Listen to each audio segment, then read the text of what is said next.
Hello, this is Karto 1989 for March 2013's BlazeCast. With me, as usual, is Halo Hunter. I got nothing. And joining us as guest members this month is Dominic. Hello again. And DigitalAlchemist. Ahoy. Yeah, no director this month, as most likely he is at school because we are recording this on a Sunday instead of a Saturday. Yeah. Okay. As you mentioned before. And since though I don't know who Digital Alchemist is,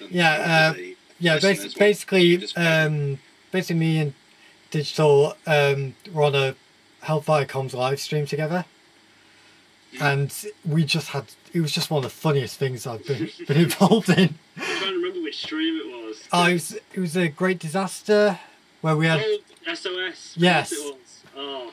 It was this. Good times. It was basically this survival game where we just somehow changed it into the prologue to Resident Evil. Yeah, it was the prologue to Resident Evil where we're somehow protecting game creators, including Sakurai, who has the plans for Super Smash Bros. 4. It's one of those games where it's like it's sort of like a war, like a Resident Evil kind of thing. Yeah. At various points in the game, you have to make choices that affect the world, and there's earthquakes that go off every now and again, so you've got to kind of brace yourself. There's all this stuff going on, and then halfway through, Miyamoto got shot in the face or something, and then Sakurai comes along and says, "Oh look, he got shot in the face, and he's got the plans for Smash 4," and he jumps off a building at the end. So I'm assuming it's a comedy. Oh no, we were just having a laugh. We made it into a comedy. We took a serious, hard-hitting game and turned it into a comedy about saving a game. I can't believe that wasn't meant to be a comedy. I mean,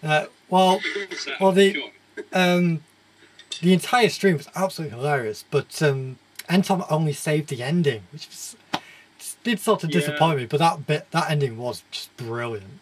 I think at some point I'm going to have to go through if the stream's still on the archive, I'll have to go through and see if we can just sort of save it as a Twitch video, because I would quite like to watch it again. Yeah. Because that was so good. Then again, would you actually want to save it, considering it's got me and Entom both singing "Open Your Heart"? That was the best bit! There was like a big citywide flood, and you had to kind of work your way across cranes and bits of broken building and stuff. And obviously, the only appropriate piece of music for this is "Open Your Heart." There's no other choice when the city is being flooded. You guys have the funnest time without me. I can't imagine why. Because you're a pain in my ass. That was the joke. Yeah, you were ruined. Well done. We have more chemistry. Right. Yeah, so other topics. Yes, we've got on the site we have a few new videos going up. Otaku Nate scored an interview with Greg Ayres, who voiced Negi in Negima, which was actually a really good interview. Problem right now is the fact that we can't put it onto the site because the embed code's crazy. So it's so annoying. Something always has to go wrong with us. Do something amazing, but we can't put it on the site.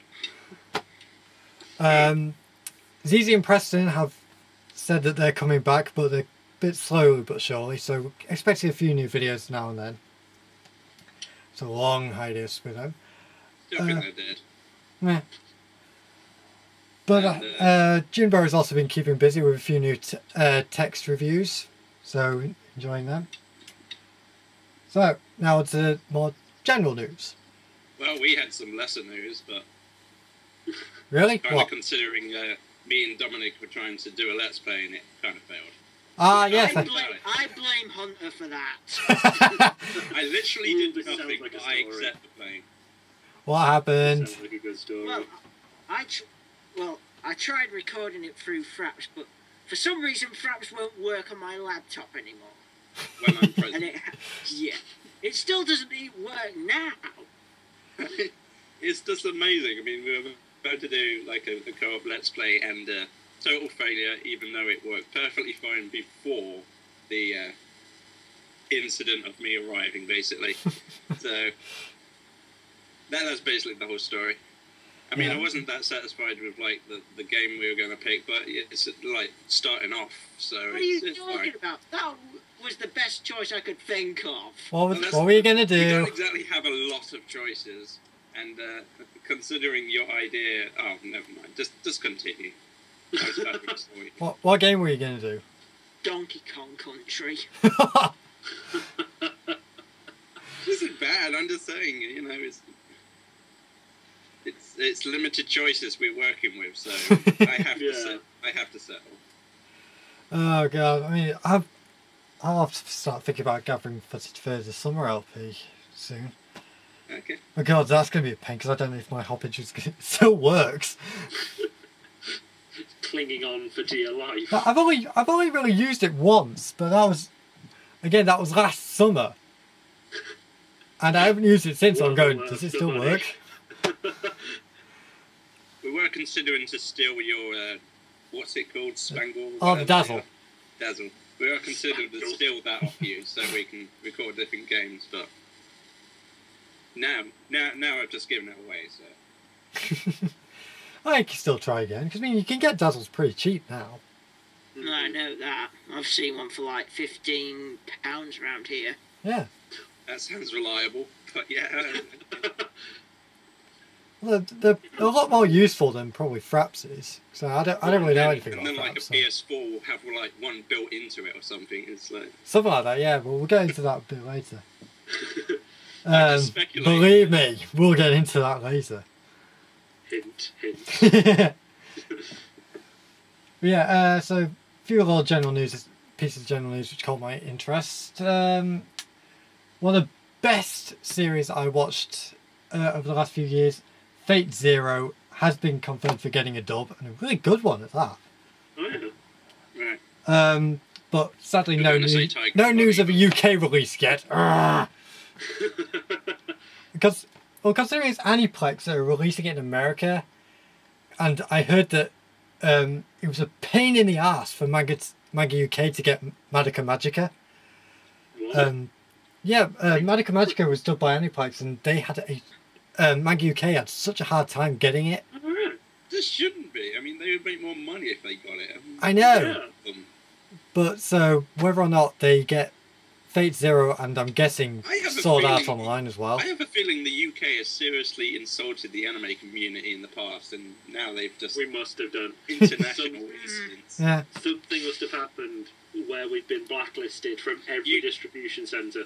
Yeah, I could totally believe that. It's because we're just not getting in with the times. We have no streaming service, and we're only just getting sub-only releases. Yeah, this is true, because, you know, Crunchyroll's been out for, years now Yeah. in America, so... But I guess it wouldn't... Maybe it's not because we're sort of behind, but we clearly are. You know, we clearly need to do something We about... choose to be behind. Exactly. It's because we're British. Tradition is all we have. It's all we're clinging on to. But it's still... It doesn't seem... I was going to say fair, but of course it's not. When has anime distribution worldwide ever been fair? America gets it 12 years after Japan does, and then we get it another decade after that. Yeah. But Unless it's one of the major releases like Evangelion. yeah, like the huge ones, yeah, because Eva's got a pretty quick turnaround. But it's just, I still don't get why companies are sort of like, oh no, we don't want to go there, not with their money and their wanting fans. Yeah. Let's stay like- away from that it's like, country where we'll clearly make billions. Yeah, we say this all the time. It's like, I could understand it because, like, obviously they have to create the cases and burn discs and all that, and there's a lot of complications in that. Regions, But, so, yeah, licenses. so what? But why doesn't that stop you from doing digital distribution? Yeah. Digital distribution, and there's, Pirates. Oh, God, yeah. Blame it on the Pirates. pirate. Yeah, but again, that's the thing with Crunchyroll. Because Crunchyroll's a perfect service, and we're not taking advantage of it. No, like Crunchyroll, like, oh yeah, pay this much per month, get this much anime, like that, it's... You Yeah. kind of find that reasonable. Yeah. It's I'm not a not... cheap person. Oh, I am a cheap bastard. Same here. And Crunchyroll, if we had like a native Crunchyroll service or something Well, similar. yeah, because I mean, there is a UK version of Crunchyroll, but it's kind of shit. Yeah, exactly. You don't get nearly the most of the stuff because of licensing. That's the one problem with Crunchyroll, is it was very dependent on licensing. Yeah. But I do like the fact that, unlike other other digital sites, when a show gets licensed on Crunchyroll, you cannot see it if it's not available in your country. Yeah. Because like I wanted to watch The Idolmaster because it became available on Crunchyroll, but not in the UK. So I searched Crunchyroll and I can't find it. Really annoying, because it's annoying, but it's understandable. Because then I'm not going, oh, this series that I really want to watch, damn, regionalised. We can't even get something as basic as a channel. We can't do something as forward-thinking as a website access for everyone. I mean, it just wouldn't work. I know, but backwards thinking. Again, but a channel is a lot of complications with. But I say, why can't we just have like something like Toonami Aftermath? Where it's just like a live stream with anime. Yeah. I would Radical so idea. love to see you, Karto, do an interview with like the top developers or distributors and ask them that question and see what they say. Because I seriously doubt they would give you a straight answer. Yeah, because I mean, I always say that it would be. Because I say it would be a good idea, because it was like, if they do it every weekend, it could be like every Saturday is dub series, and every Sunday is the same episodes but in sub. Yeah. Pleases everyone. Why can't we do it? It's not difficult, yeah. Oh god, yeah. But speaking of things and UK releases, One Piece is coming. Hell, I think the first one might be almost out by now. I thought you liked One Piece. Nah. Because it's still going. It's like, for fuck's sake, bring it to an end. Yeah. Oh, you want to talk ongoing series that don't stop? Oh boy. Let's just group all of Shonen Jump manga into one everlasting train of misery. That is true, but at least Bleach ended, and Fairy Tail's coming to an end. This is true, but Bleach only ended because it was getting apocalyptically shite. And it was getting to the point where the creator was like, this is not going well. Stop! Can I please stop doing this? But everything else is just it just keeps going. But obviously, because it's Shonen Jump, it gets the sales. Like, it's a mainstay series. It's a pretty dead cert that people are going to buy it. And obviously, One Piece is like the biggest series in Japan. Yeah, it is pretty. There's like tons of games of it and stuff. I do have to wonder. It's like, why is it in Japan pirates are more popular, but in like American and UK ninjas are more popular? We're more interested in each other. Yeah, it's true enough. I mean, I'm more. Well, I'd say that, but I'm more interested in medieval knights than samurai, say, but probably equally so. So. In a battle between pirates and ninjas, that's the way it usually goes. Yeah, it's the everlasting debate that seems to. I mean, ninjas are cool, but I like knights and samurai far better. Warriors instead. Yeah. No, who'd have thought that stupid question you asked everyone in like year 3? Pirates or Ninjas would suddenly turn into like 2 anime series battling each other for ratings. It's just another one of those constant stupid debates that anime fans have. Pirates or Ninjas, dub or sub? Who the fuck cares? Yeah, like dubs, with the quality of dubs getting, slowly better, like the debate's kind of not there anymore, because before, like in the 90s and whatnot, dubs were atrocious. They were something to behold, but now now that the companies have actually now we've basically got they've actually hired actors. Yeah. Well, we say dubs are getting better except for Sentai. There must be a couple out there. Ooh. Oh. Well, but generally, I seem to be getting a little bit better.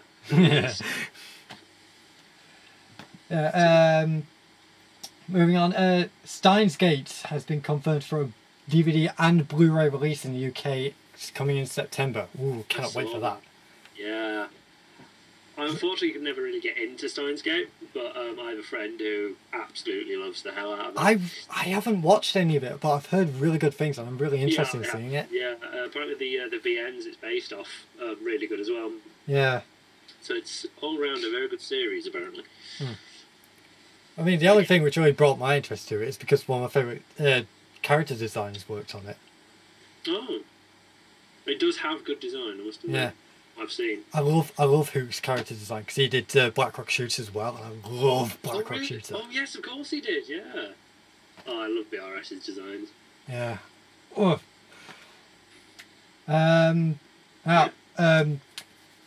My favourite company of last year, NIS America, have revealed 3 games, which they are going to be releasing coming up, all for the PS3.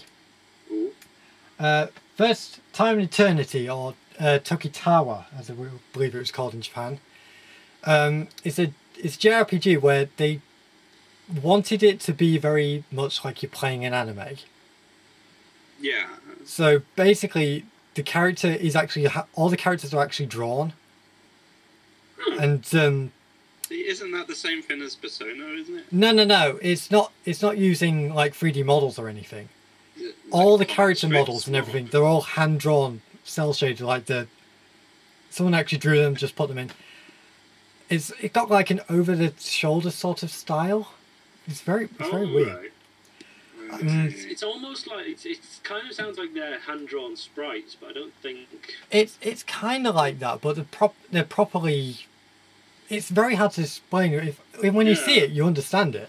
Yeah, but you can't. I can't see that being any more than a gimmick. I mean, they're not going to stick with that. Well, that's kind of the thing, because I watched. I love to watch Master LL, who does some brilliant.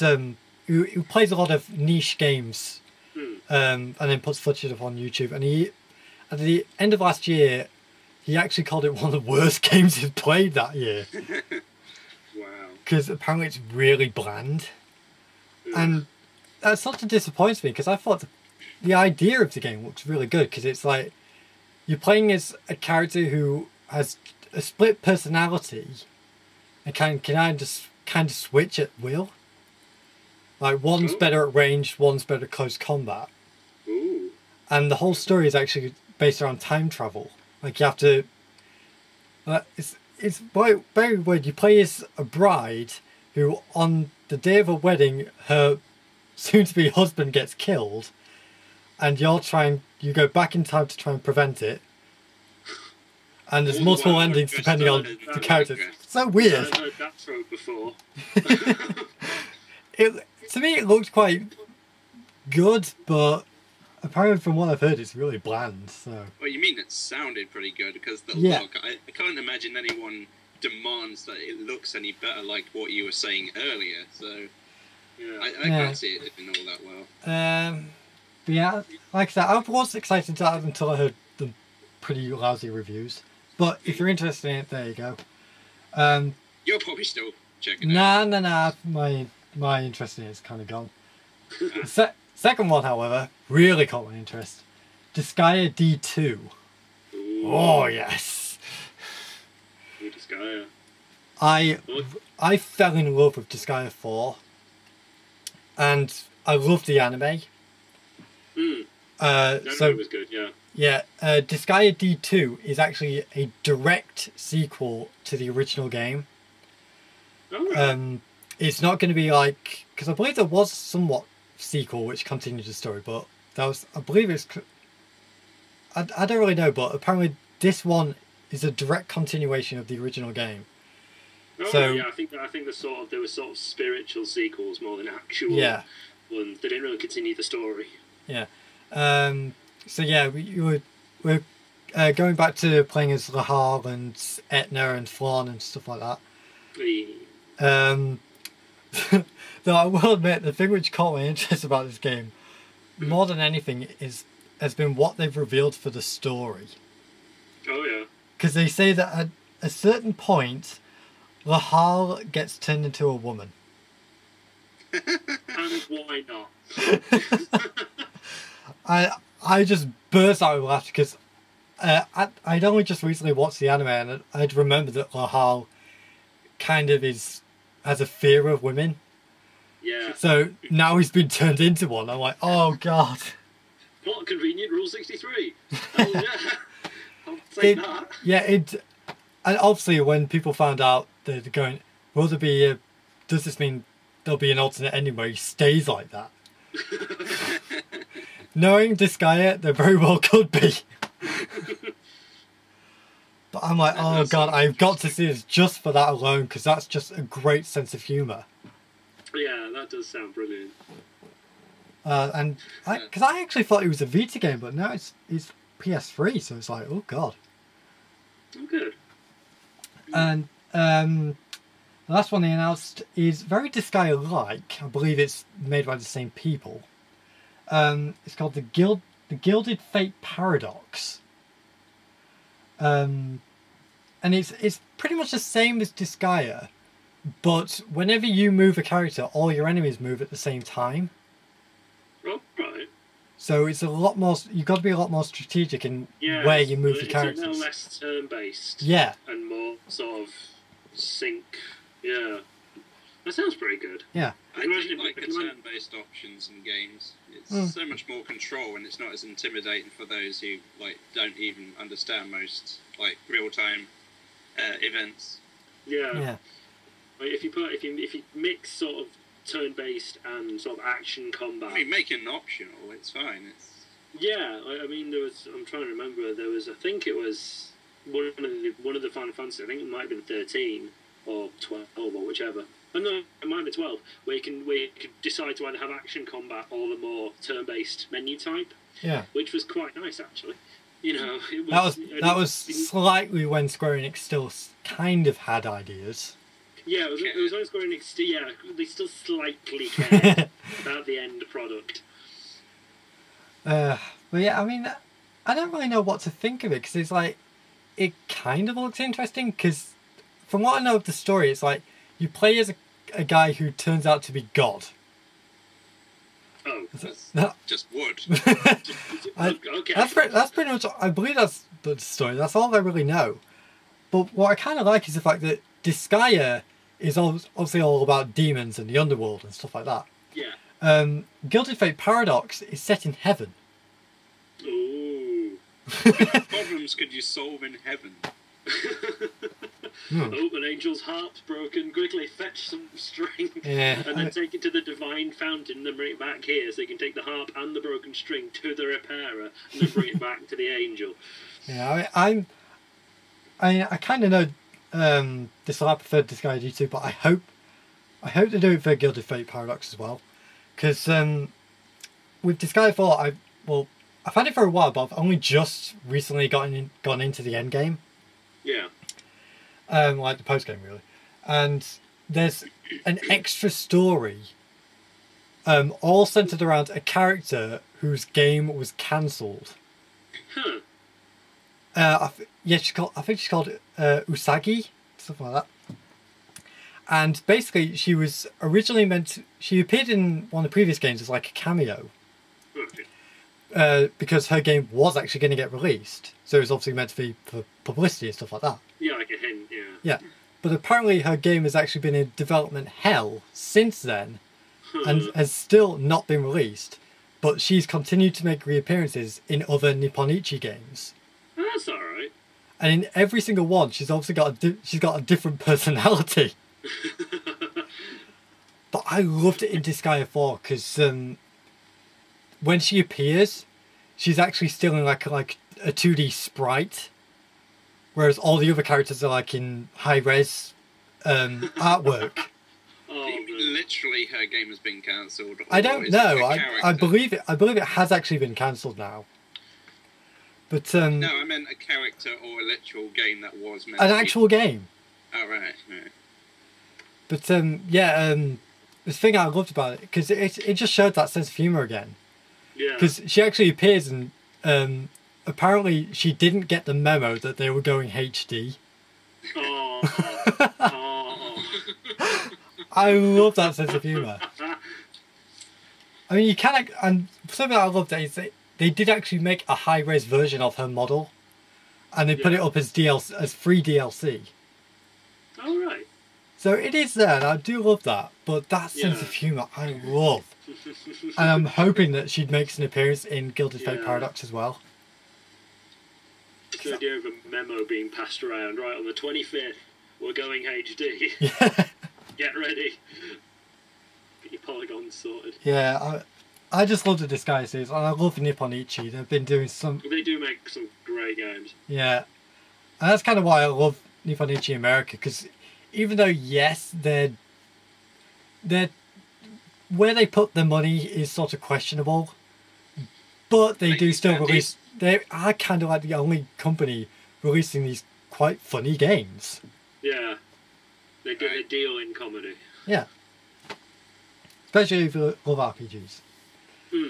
But yeah, that's basically all of that. But now for really the biggest news from last month. The PlayStation 4. Oh boy. Oh dear. Oh god. Do I have to? Do I have to? Yeah, well, basically, Sony had this... They set up this special event, and they obviously live streamed it to the world and everything. At really awkward times for some of us. And obviously, we all wondered, is it going to be the PS4? And obviously, because of all the hype and everything, we all knew it was going to be. Oh, yeah. But I so wanted it just to be like for a Vita remodel. All that build up for a Vita remodel, I thought, oh, that would have been brilliant. That would have been fantastic. Nope, it was the PS4. Yeah, they announced the PS4, which I am thankful they called it the PS4. Yeah, not the PS Suburbia or some such. You know, throw a Latin adjective on the end and see what you get. Yeah. I still I still prefer the NGP for the Vita. Oh yeah. Its original name, the Next Gen Portable. I love that name. It's like the Nintendo, like the Revolution and like Dolphin and stuff, and like they had really cool code names for their consoles. But yeah, they announced PS4, and come on, if they fuck up with the name, you don't think they're going to have some problems with the consoles or something? I mean, you just know their like network security is going to fail. No, it is kind of the stupider the name, the worse the console does. Because I mean, just look at the Wii U, look at the Vita, look at the Gizmondo.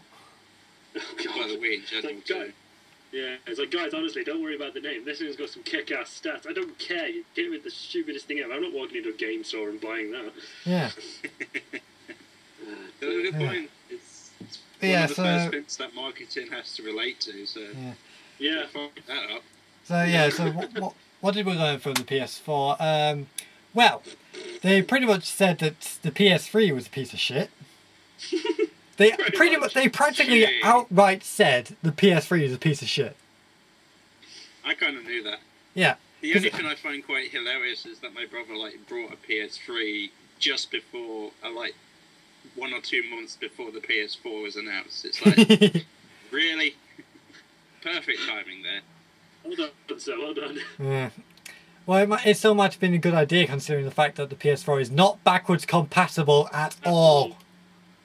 That is a shame, and I'm sure will happen. I mean, there is literally no reason why not. I mean, if that's meant to be because from what they said is basically the fact that the PS4 is being built completely differently. It's basically being built like a PC. So it's not a disc reader. No, it is.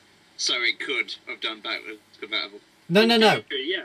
No, because unless they're going to change it to quantum computing. Let me speak. Let me explain. Basically, for God's sake, shut your mouth for once. I'm trying to have something to say. Look, the PS3 had, I believe it was because of the cell processor or something. It made it so that games had to be made a certain way for the PS3. Crappy. Yes.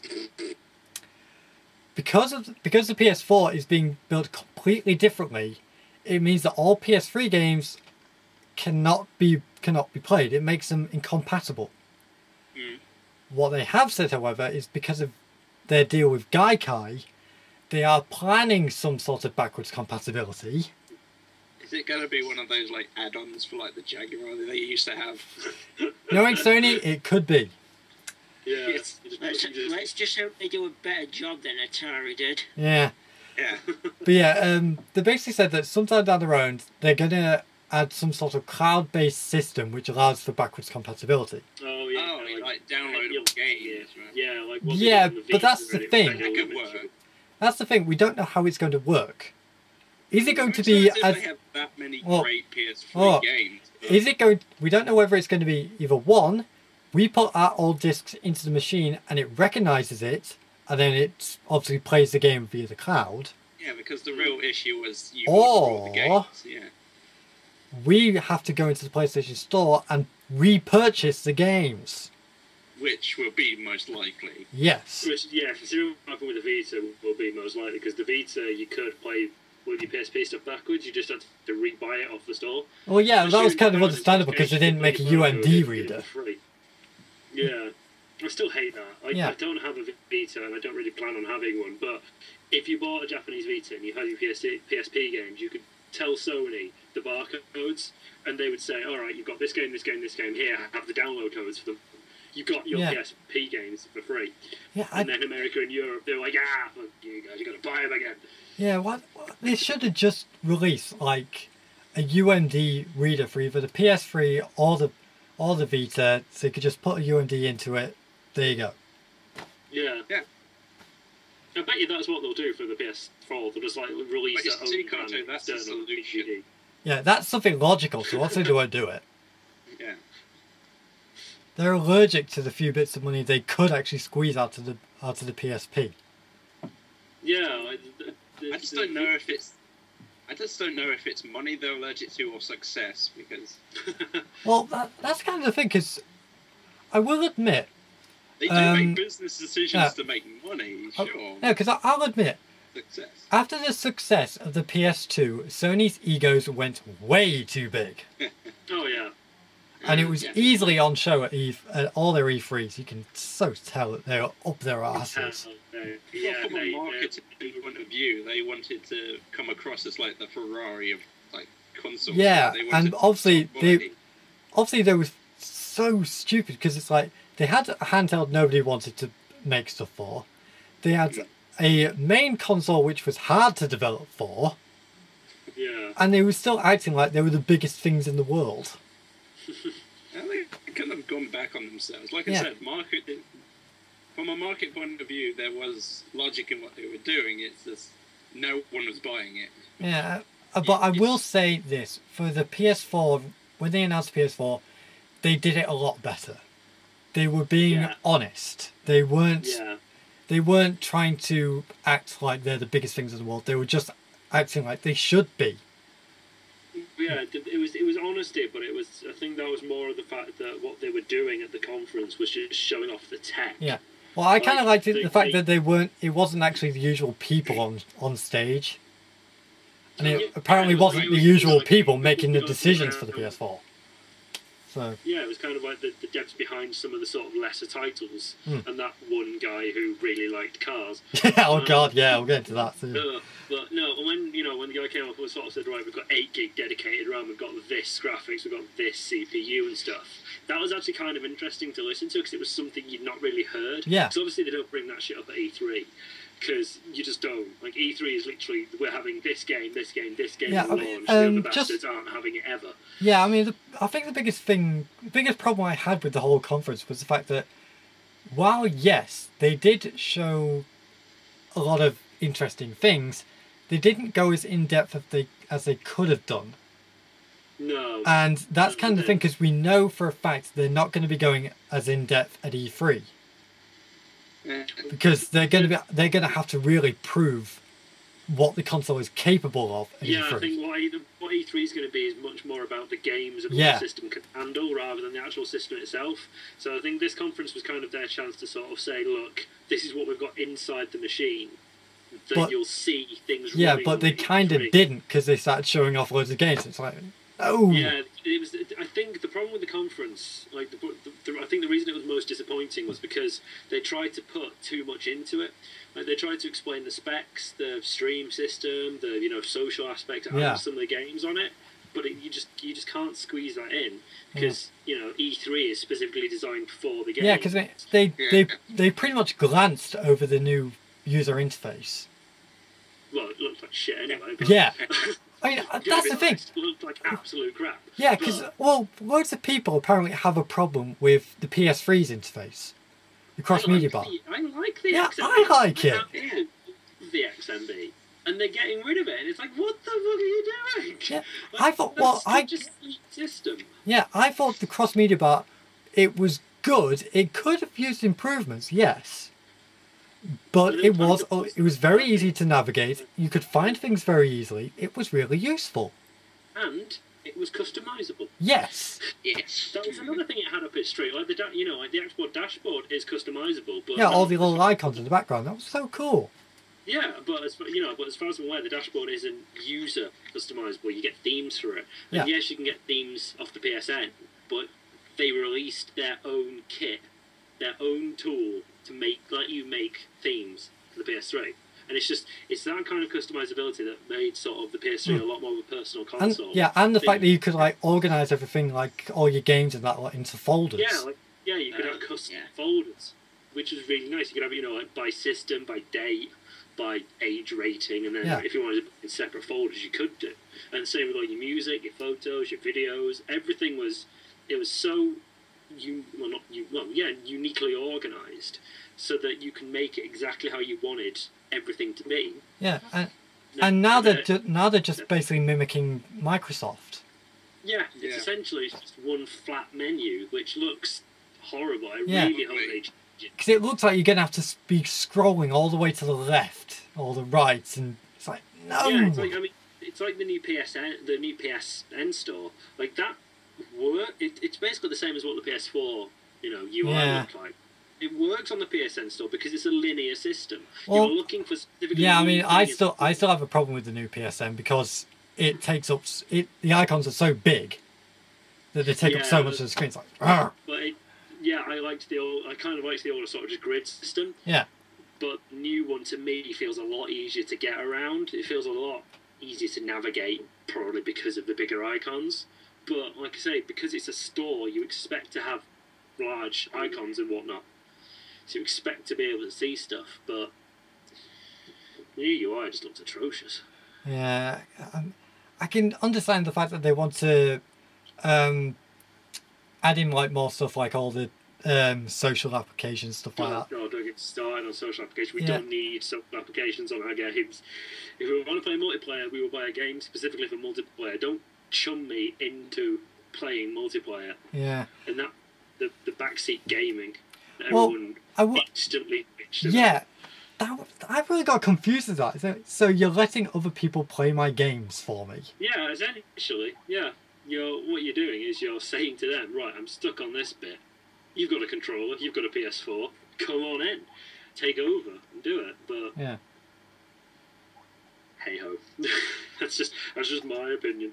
But honestly, I think the one thing they let, and people bring this up and they're like, oh yeah, they're going to bring it up at E3. They didn't show the console. They had a PS4 console. That was weird. The phone call disconnected. Okay, so what were we talking about? We just talk about social networking on the PS4. Okay. Yeah, and the kind of, they can people can hop into your game if you let them, and the whole sharing 10 seconds of footage stuff.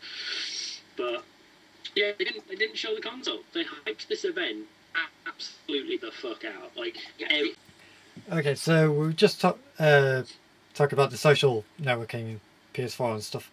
But, really, the most interesting part of it was the Ustream. Yeah, that was pretty nice. Like the ability to just sort of say, right, I'm going to stream this game at this time. Bosh, here you go.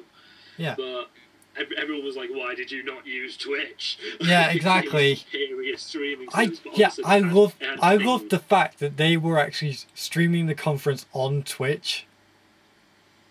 Yeah, but no, did you know how they did it? they were re-streaming the huge stream. Oh god. What all the Twitch stream was a recast of what Ustream had, because every now and again Twitch stream stopped whilst the Ustream one was buffering. So it was, you could see the Ustream buffer bar.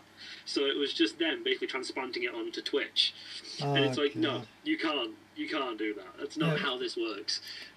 Yeah, I mean, the whole idea of the use of live streaming on your PS4 is really cool, but I don't think they explained it enough. Yeah. We don't know what it's really capable of. No, they sort of said... No, they just kind of said, like, oh yeah, we're going to let you stream stuff. Yeah. That's it. Because obviously most Let's Plays and stuff, as soon as we heard that, we were like, ooh, can this be used to make Let's Plays a lot easier? Yeah. Or a lot easier to stop. Well, not really, because obviously they'll be recording them. They're going to build something in it. It's like it's going to work just fine in the beginning, and then it's all going to crash down once copyright. No, because obviously the idea, the thing people were wondering is the fact that if we live stream, does it then get saved to, like, if we have a Ustream account, does our stream get saved there? And can we then download it and edit it? Put it on the YouTube channel or something, yeah. I reckon it will, because I think Ustream does the same thing that most live stream sites do, and sort of says, oh yeah, here's the stream you just had, edit it as you like. But will there be a special way of doing it? Will you be able to do it on your PS4? Will you actually be able to have group calls? Yeah, things like that. Because if they do it like that and they make it so much easier for Let's Players, Sony will have won so many gamers. Yeah. With just that. I mean, I was about to bring up, like, oh yeah, why don't they have Skype integration? Then remembered Microsoft now owns Skype. That ain't gonna happen. But that would be really useful. But I guess they'd have like a sort of an inbuilt voice app. Yeah. Or some system of chat, which would be, which would be great for streaming. Yeah, because you'd think with the backseat gaming and such, they'd probably want you to be able to talk to each other as well. Yeah, it would be, it'd just be ideal, I think, if they had, right, you can stream this and then you can tell your friends, like announce on the network or like on a, because they have a big social thing going on, just announce to the network or your friends list saying, right, I'm streaming, does anybody want to give me a hand? Does anybody want in? Yeah. And then just be able to let people jump in and out of the game as you like. I think that would be really good. Yeah, but and I don't think it's going to be that way. Yeah, to be honest. and also they didn't really mention it. I'm hoping this is the way, because a lot of people were saying that when you're live streaming on the PS4, it's only going to be on your PS4, which is like, yeah, I thought that's a bit strange, because like, why isn't it also then streaming on Ustream itself? Because obviously you'll have synced up accounts.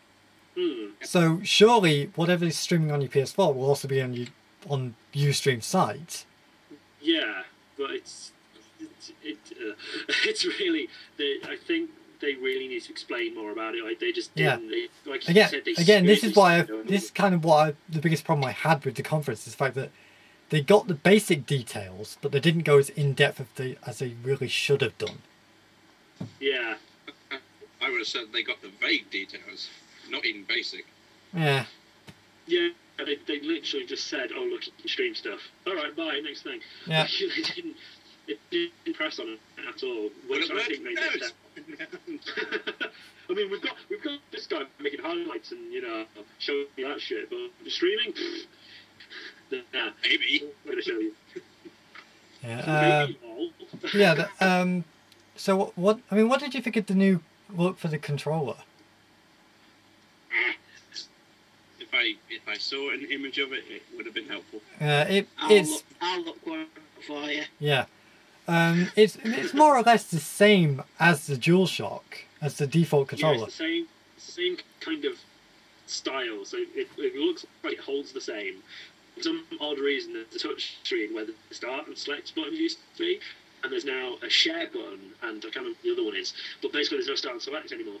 Yeah. So I don't know. I I don't have a problem with the PS controllers in general. They feel a bit too wide for me. I mean, I don't mind. Yeah, I mean, I don't mind the DualShock, but I do kind of see. Wide to me and a bit flimsy, but that's just my problem. I'm sure if I had more time to get used to it, I'm sure it would be fine. I mean, I do like some of the changes that they made because, like the thumbsticks, they've been made to look more like the ones on the 360. Yeah. Joysticks.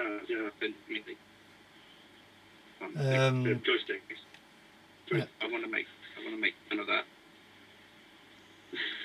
But I mean, to me personally, the DualShock feels like a good solid controller. The 360 just feels a little bit small in my hands. Personally, I still play it, it's not uncomfortable. But the DualShock to me just feels like a much more robust control. But I do have fairly large hands anyway. Yeah. So. I mean, I do like the fact that they've redesigned the L2 and R2 to be actually more like trigger shaped. Yeah, like the big problem I have with the S2 is that you can just slide off the tree because they're not actually triggers. They're bumpers. They're basically just bumpers. Yeah. With a bit of resistance and spring. Right. But yeah, it's nice that they've got a bit more of a curve under them.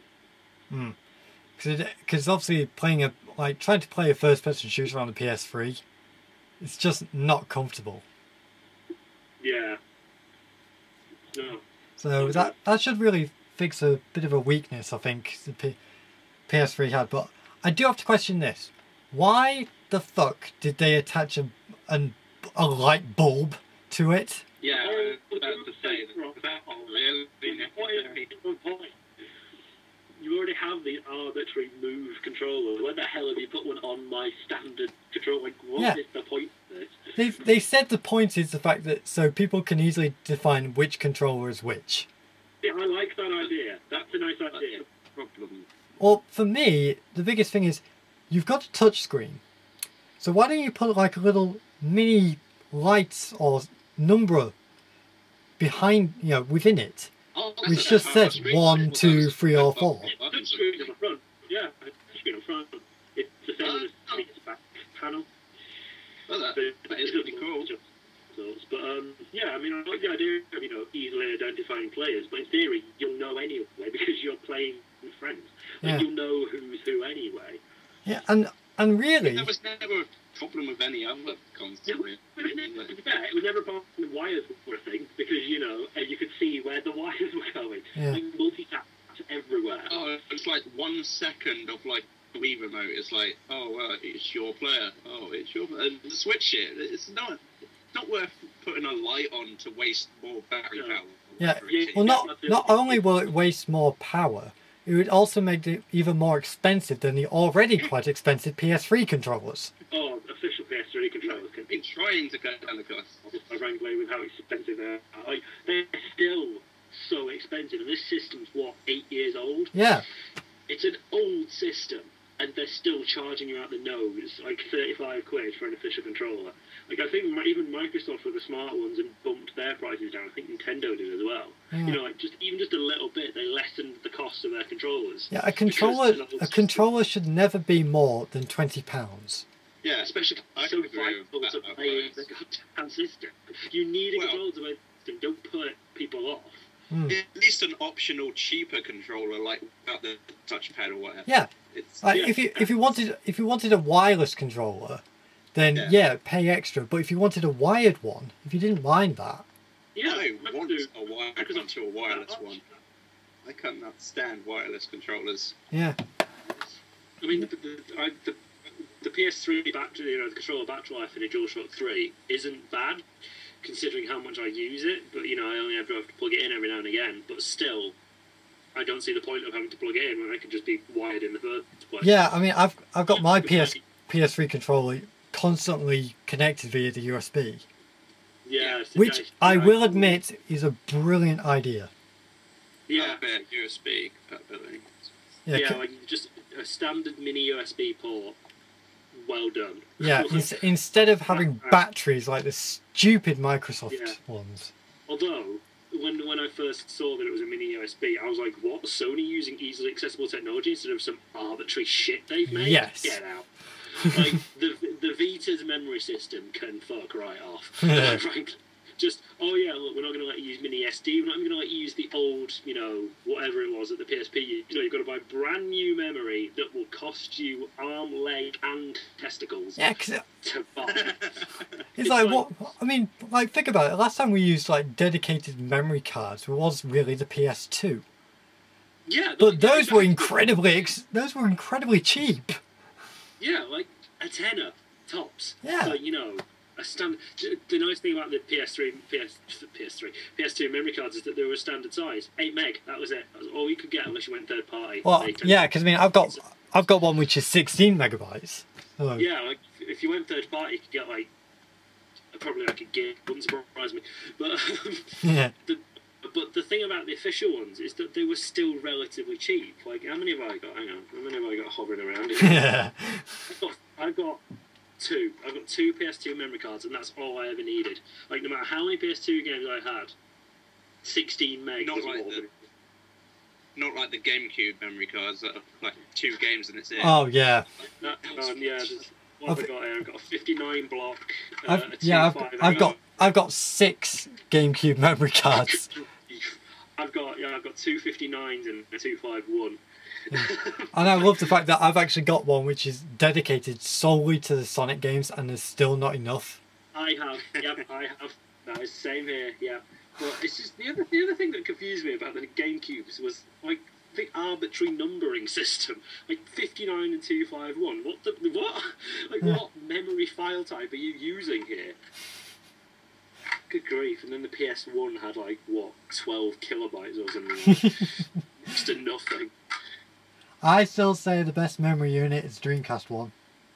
Oh, the BMD. Yes. They were so good. Yeah, but they actually had a role. They showed you Dino Crisis 2, for example. Your health and stuff was on the VMD. And obviously with the Sonic games, you had the Chows built in. Yeah. And everything was. You could take that I think it was VMD. I VMU. keep saying that. I think it's wrong. VMU. That's it. The virtual memory unit or something. But yeah, you could take the VMU out and just play it. I think they had a little D-pad on and whatnot, or someone did. And you could take it out and just sort of go, all right, I've got a chow. I need to go out for half an hour. Let's do this. Yeah. Granted, yes, the battery life on them sucked. Oh yeah. But they were still awesome, and the fact that when you plugged them into your controller, when you were playing the game, you got just little images or a map or something like that. Actually useful. Awesome. Yeah, they were useful tidbits. It's like, I mean, I can tell why people don't do it now because it's quite expensive, and I think that's why Sega kind of dropped out of the market for consoles, because the Dreamcast was a failure, overall. You had some fantastic games, like, the Sonic Adventures and, Skies of Arcadia, Shenmue. Skies of Arcadia, Shenmue, exactly. It had a few decent titles, but I think overall their production costs were just a lot, because that VMU was expensive. And I can, you can see why, but technically they're a better company for it. They focus on games now and then port all the crap to Sonic Team. Well, you say better. In a loose term. Yeah. In a relative term, they are a better company for it because they can focus more on making good games. And yet they still cut corners. Oh, God. Yeah, we got a bit off topic there, but... It's better off for all gamers, because if they're focusing on games, that means their games are for the other consoles. That being the case, we get more games in general and less consoles. You'd have to stick them on a Dreamcast, which nobody had. I lie, most people had a Dreamcast. But it was, they seem to sort of realise that, oh shit, Dreamcast's not doing so well, let's get out and just make games, and good for them. Darn you, Sony! Oh God, can you imagine if Sony did that? If Sony just suddenly said, right, PS5 is never happening, we are solely developing games for other systems. Well, given the way things have been going, I could kind of see that. Yeah, then realise that they haven't made any first-party games in a bajillion years that were any good. But yeah, well, we got a bit off topic there, so getting back to PS4. Oops. It just shows you how interested we are in the PS4. Yeah, I mean, the that I first thought of when the PS4 thing was over was Curious. But I was only curious because they said jack shit about it. Yeah. I mean, only curious because they didn't. I'm barely interested in the Wii U. So how do you think I feel about the PS4? Yeah. I didn't buy the PS3. Well, I rarely played the PS2. I guess I did play a bit of PS1. It's never been a gaming company for me that much. It's never really been that interesting. And apparently I came up for doing so. Yeah, well, when the conference ended with me, I was like, so wait, is the console the controller just like Nintendo? Yeah. Just the like 8 gig of RAM in this like 5-inch by 2-inch piece of plastic. Yeah, because like, basically they once again Sony mimicked Nintendo by not really revealing the console. Yeah. Oh, and speaking of Sony mimicking Nintendo, that second screen Vita. That idea. Yeah. Good grief. It's like, oh yeah, you can see here that this knack is streaming flawlessly on the Vita. Well, yeah, congratulations, you're about a month too late. Yeah. And actually, well, we might as well talk about what games they showed off and everything now. Yeah, I was about to ask. I mean, yeah, so yeah, the the first game they showed off was a new platformer. It seems to be a new platform puzzle sort of thing called. I think it was called. Was it Knack? Knack. Yeah. Knack. Yeah. I do like puzzle games. The whole, from what I've seen, it's basically the fact you play this little robot who can make himself bigger by pulling in other objects. Yeah, it's basically. Apparently, it's the theme of Golomancy. Is this game because you start off with this tiny little dude, and then you suddenly see like crates, and suddenly about 5 times the height. Yeah. Like it seemed a good idea, but it just seemed a little bit too. I don't know. It didn't seem that. Yeah, I think it was the fact that that was the first PS4 game they showed. Yeah. Yeah, and you know, obviously it's going to be a bit iffy because it's brand new technology. Yeah. And obviously I do applaud them. I do applaud them for it being a new IP. Yes, something new. That's something we don't see these days. Yeah, but I just think that it was probably because it was so cartoony. It wasn't the best. It wasn't the best to show off what the PS4 is capable of. To be fair, no, it's not even that. It wasn't the best to start the conference games off, considering what came after it. Like, oh yeah. Yeah, like Knack was a good. You know, it looked like a good game, and it was a fairly mild game to start off. Yeah. That style stopped as soon as Knack came off the screen. Everything went to shit. Yeah. Like just explosion. I do have to laugh because again, getting back to that Vita crossplay stuff, they showed Knack running on a PS4 on a Vita. Yeah. So that means the Vita is easily capable of doing everything the PS4 can. Basically, yeah. So yeah, way to sell your consoles, Sony. Well, to be fair, I still have a theory that they say it was to sell the PS4 or to get hype for the PS4. It was actually to shift more Vita units. Yeah. The whole conference was about. It was just for the love of God, buy a Vita, please. Yeah, the ones they still have left over. Them anymore. We have like 15,000 crates of them at the Sony warehouse. You know they're going to have like a giveaway contest soon enough, where it's like get 2 Vitas in one contest. It's the fact that in Japan they lowered the price of the Vita because of its low sales, but they haven't lowered the price anywhere else. Oh, it's like a real smart business move, Sony. Congratulations. Yeah. Ah, dear. But yeah, God, they're as bad as Square Enix when it comes to making decisions. The Japanese must be racist. Oh God! Must be. This proves it. Damn it. Oh dear. No, yeah. So Knack was, Knack was all right. Well, like I say, like the style of that, considering that it was, I think it was followed up with Killzone. Yeah. Yeah, and it's just like you do not know.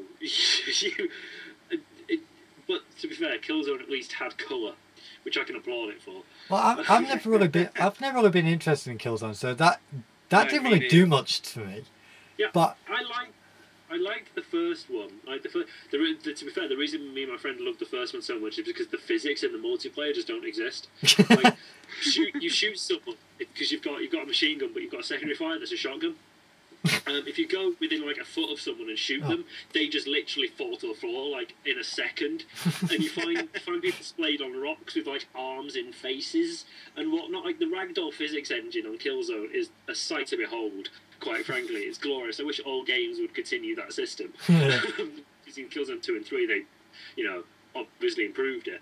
But the new one looked kind of Like, that's the problem I have with the gaming industry in general is that a lot of the games look Well, like there's nothing. I really thought, because I was sending out a few tweets during the event, and I basically just said, "Oh look, another generic FPS." Basically, yeah. The games these days, God, but more recent games have kind of all been that gritty FPS, like a brown job. And again, that's why I applauded Knack, because while it looked a bit average, it was at least something new. It had colour. Yeah. It has so much colour in it. It's great. But, I could easily see Knack being the game that I would end up getting. Yeah, I can actually see Knack being like a bundle title. Yeah, it seems like that's like just a small game, maybe like a couple of hours, 3 hours of gameplay. Well, that's kind of something which a lot of companies don't really do more. The launch title, the primary game which they show off. Well, they realised the game could be sold. Yeah, that's the problem. Like, I remember when I liked it when companies did, like companies, not game stores. Then again, I doubt Wii Fit was that impressive after a while. This is true. Yeah, because it was like with the GameCube they had Luigi's Mansion. Did I say Wii? It is Wii Fit, isn't it? No. Wii Sports. Yeah, with the Wii it was Wii Sports. I confused that in my head. Yeah. With the Xbox, it was Halo. Yeah. Yeah. But that was really it. Yeah, I think company bundles died out after the Wii. I think. Yeah. I think they realised that the Wii Sports. Well, to be fair though, actually, the Wii Sports bundle did sell. Well, so I'm not sure isn't Wii Sports still the most popular Wii game? Something like that, which is quite a sad state of affairs. Nintendo, like, we just made this mini game series to put on because oh god, what have we done? But no, I miss company bundles just because you could get some really nice games in. Like the GameCube I got with Pokemon Colosseum. It was I know, but the first game I had for GameCube was Colosseum, and I didn't have to go out and buy another game because the company was like, oh yeah, here's a console and here's a pretty decent game you can get started with. Yeah, because it was like when I got my N64, it came with Super Mario 64. Yeah, exactly. But I honestly could see Knack being that kind of title. Yeah. But then again, if they're moving to digital distribution, it kind of takes the point away. It's like, oh yeah, you've got a PS4 with a slip of paper inside with a 12-digit code on it. Here you go. Like it doesn't quite have the same charm as a disc. Yeah. But I could see it being a sort of bundle/launch title, just something small to get it off the ground and get the roll going. Yeah. But and considering Knack was actually made by the same person who apparently really heads the PS4 development. Yeah, it would kind of make sense. Wasn't he like the Earthworm Jim guy as well? Yeah. Like he made a load of really awesome franchises back in the day. So go on. No, I was just sort of saying it would make sense to put Knack with the PS4. Yeah. But I highly doubt they're going to do it. Oh god, yeah. Sony, what do you expect? They're not going to do anything sensible. Yeah. See, I wonder in the future if they're going to do something like a subscription to a console where you subscribe and you could play absolutely all the games. There is something like that. It's called PlayStation Plus. Yeah, but I mean all the games, not just the downloadable. Ever, yeah. But no, you see, the thing about you brought it up, the thing about PlayStation Plus I like. I'm not on it personally, but the thing I like is that it actually gives you a lot for your money. Like for but then they sort of trick you. Well, yeah, but obviously they're a games company. Well, they're a game entertainment company. They want your money, but for your money, you do get a lot of free downloads a year. Like every month, they say, "Look, here's 5 new titles you can have." Yeah, I mean, I do like that, but it's the biggest problem with me for going to PlayStation Plus is the fact that you have to keep rebuying it if you want to keep playing it. Yeah, like some but would you rather buy all the games separately? I mean, that's the other thing. You're basically paying it's almost like a one-off fee, but it's not. I mean, it's a great opportunity to like play all the games and say, right, that was a decent game. I'll buy it once my subscription runs out. That was a decent game. Da da da da. But yeah, but would you really want to pay for a game twice? Well, if I really enjoyed it, and the other thing great about potential PlayStation Plus that I really don't like is the fact that you have to buy it for cloud storage, and then some games won't let you copy saves onto a because a membership. demo. The fact is, a demo doesn't really show the full game. It's meant to. No. But It depends on what the demo is, because I mean, Yeah, some company demos do. yeah, like some a demos good are job. just complete shit, but others like Metal Gear Rising, I mean, that's some demos brilliant. lie about how good it is, and some demos don't even try to show how good it is. So you Yeah, never some really demos get are the just full- like, we know we're shit. Please give us a Well, chance. well, then again, a lot of companies just don't do demos anymore. No, I mean, just for an example, as far as I'm aware, the new Tomb Raider doesn't Yeah. have a demo. I would like a new demo of the Tomb Raider because it looks like shit. I would like to see if, I mean, I'm renting it out when it comes out, but still, I'd like to have the chance to go, oh, this game looks okay. Yeah. I might buy it. When game devs don't give you demos, it's almost like they don't trust the product. Yeah, because I was really questioning whether or not to get Metal Gear Rising. Yeah. Then I played the demo and I went, right, I'm pre-ordering.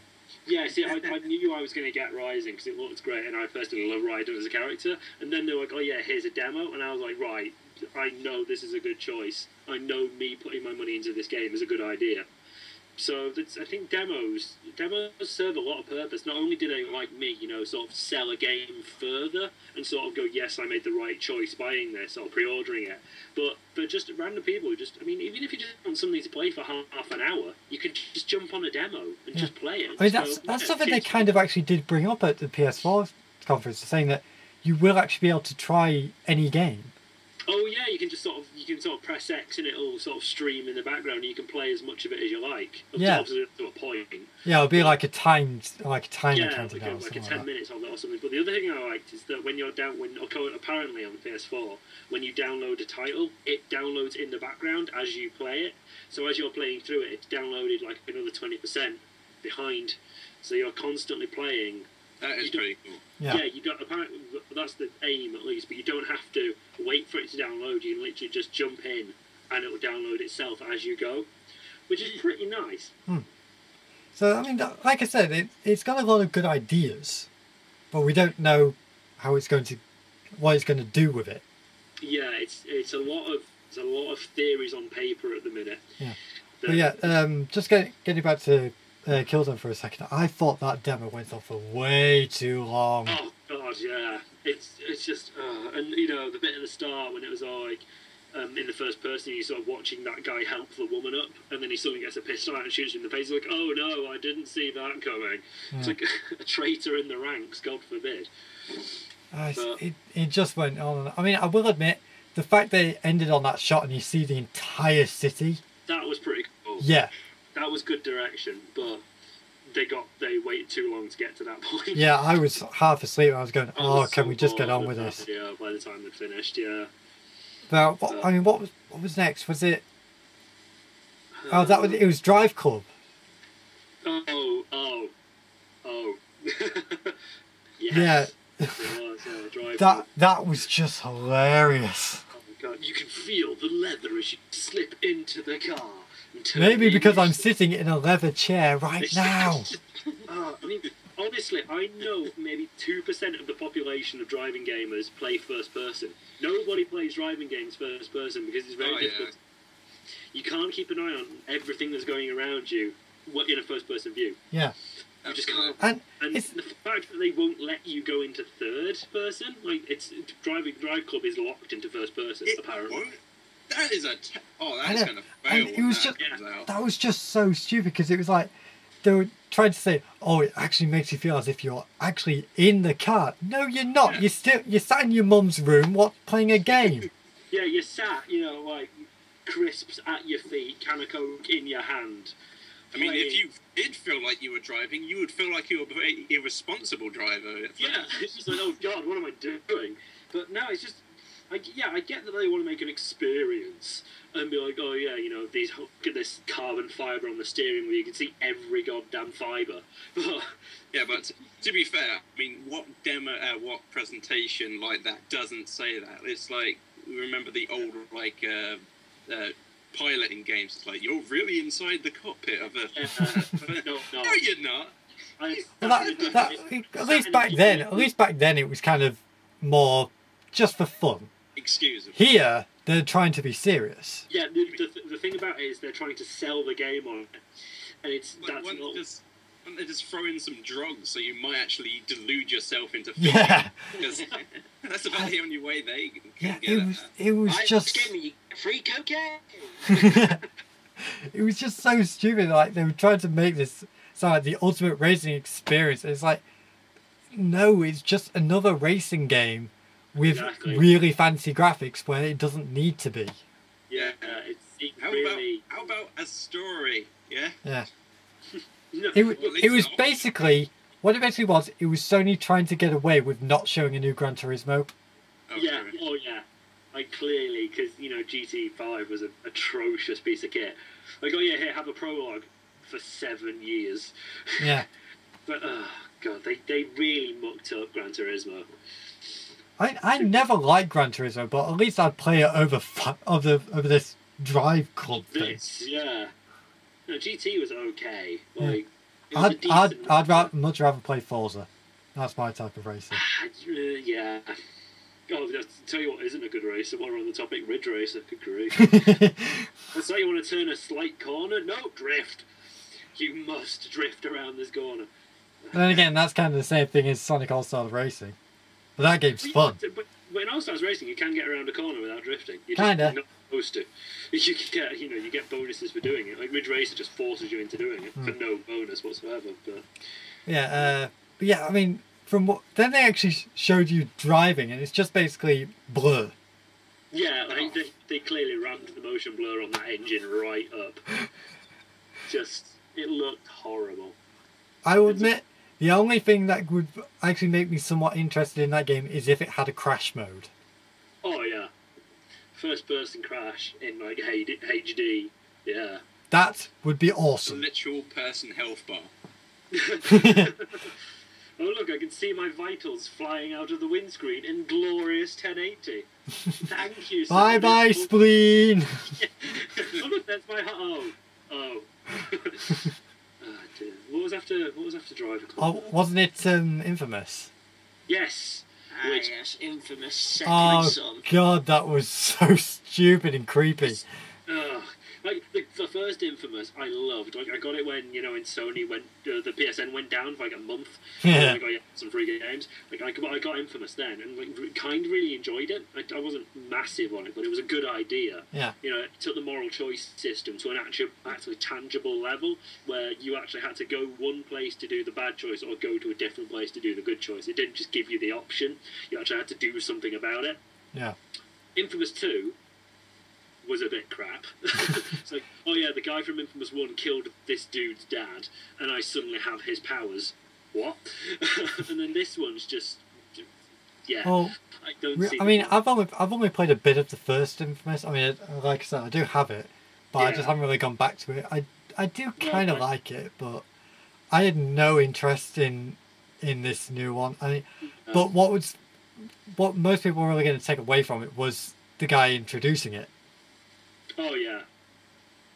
Oh god, he was trying to creep us all out, and he's like, So weird. he was basically saying, a few years ago I was in a protest and the police brutally attacked me. And I was like, wait, you did what? And then suddenly it's like, oh, that's the opening of the game. Oh, I see now. It's like, yeah, it kind of ruined it. Yeah, he was just going like, so the police brutally attacked me. Here's a game about superheroes. Basically, yeah. Don't you wish you had superpowers?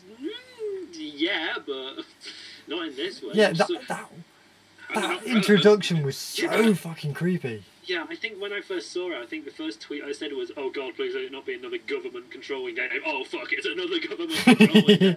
Like, there's so many of those now, but it just the other. While you mentioned the announcer guy, they had the worst mix of MCs like ever. They had one guy that was really calm and collected, and sort of just describing the game and what you can do there. And then suddenly the next guy was like, "Are you ready to kick the shit out of everything?" It's like, whoa. Mood whiplash. Yeah, exactly. It's like the mood. They did not get the mood down at all. They could have, sort of gradually increased it and sort of, left people on a really high, buzz, and left people on a buzz of explosions and stuff. But no, they threw that weird puzzle game from whatever Molyneux or whoever the bloody hell made it, in the middle of Infamous. Yeah, actually, just Destiny. Yeah, just speaking about that puzzle game, that looks so crap. It does. It looks really bad. I mean, it looks nice, but it looks crap. Yeah, it's like, all it basically is Myst, but take out all the actual puzzles and replace them with slider puzzles. Essentially, it's just one giant sliding puzzle. I can't remember the name of it. Yeah. I would much rather play Myst. Yeah. Less crap blocks. I'm trying to remember, is it Destiny, the new Bungie game? Yeah. Yeah, that could not give a shit. That's the thing. I think Destiny looks good, but we don't know anything about it. Yeah. But speaking of the puzzle games, I wanted to go back to this from the driving. It's like, why have a puzzle game when you could have a puzzle game with a story like Zelda? Why have a driving game when you can have, Grand Theft Auto where you can drive? It's like, why don't they just include those elements into the other games and have both and be amazing instead of separate? We know that driving games can have story because of the Driver series. Yeah. The Driver series has... Hell, even the Need for Speed games have a somewhat story. Yeah, Need for Speed has a very loose plot line, but especially the new one, San Francisco, has a good plot line behind it. It actually has relevance as to why you're doing this driving section and then this driving section. I don't see the reason, because they've kind of got a handle on it from the shoot 'em up games. That's you can't get away with a shooter game without a story to it. When in the past it was just shoot this, shoot that. Yeah. Yeah, Time Crisis didn't have the greatest story. It was literally just, oh look, people in blue, shoot them now. Oh, it failed. So yeah, I love Time Crisis. And so they are getting better at introducing more to the game itself. Yeah. There's areas where they're still lagging, like the racing and puzzle games on their own. If some games just need a story to keep it together, some don't. Some literally don't need a point. But some games, especially these big, the bigger ones they're brought out, do need some kind of plot to tie it together. Just to keep bringing you back. Yeah, saying that the Smash Brothers introducing a story was unnecessary. It just added to it. Subspace Emissary was just pointless. That is a brawler through and through, but multiplayer brawlers like that don't need a story because that's the whole point. Yeah. The whole point of them is you jump in with a load of friends and play for a couple of hours. The very point of them existing is as a party game, really. You do not play Smash Bros for the first single player story. You do not. But especially with the Driver Club, it just seemed like that's not a game you could just dip into.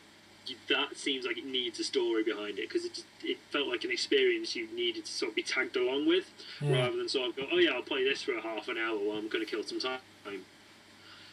But I don't know. I think I just prefer games to have some sort of plot. So yeah, I have a reason to come back to it. Because otherwise, you just stay on the shelf and you never see them again.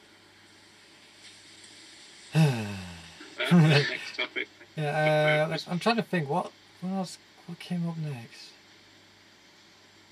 It was I think this was when they finished with the Media Molecules new one. No, it was Ubisoft with Sleeping Dogs. Oh yes. Watch Dogs. And then it was Watch Dogs. Yeah, it was Watch Dogs, and everyone was like, "Oh my god, this looks great," but it's not exclusive. So. Yeah, I mean, Watch Dogs does look really good. It's the only game in the entire conference that got my attention, but it's not exclusive. So it's the only game that I was really genuinely interested in, I can get elsewhere. So it seems that they really need to work on the first party stuff and just kind of the exclusive on the PS4 is looking great. Let's put it that way. At the minute, anyway. I assume, obviously, E3 are going to sort of say, oh yeah, we've got like 15 bajillion titles that are in-house creations. Well, that's something that I did actually like. The fact I did have a bit of a laugh at is the fact that they showed a screen full of all the different game companies, saying, yeah, like, "We've got the support of all these people. Where's the games? Give us proof." Listen, fantastic that list of, and obviously Capcom, Konami. There were some good companies on that board, so it does seem like the PS4 is going to have a pretty strong lineup through its lifetime. But obviously, that's yet to be seen, and I assume E3 will kind of bring that out a little bit.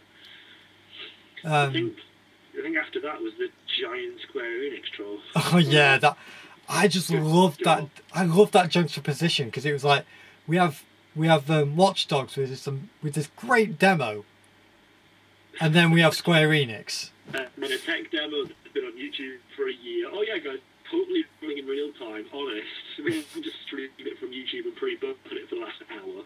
Honest,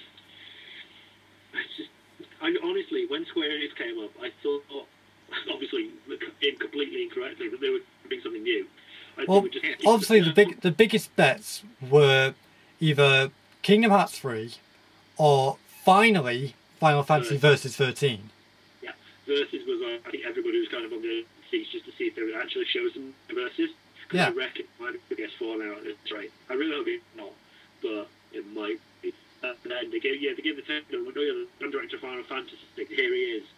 Wait till E3, guys, honest. Got something great.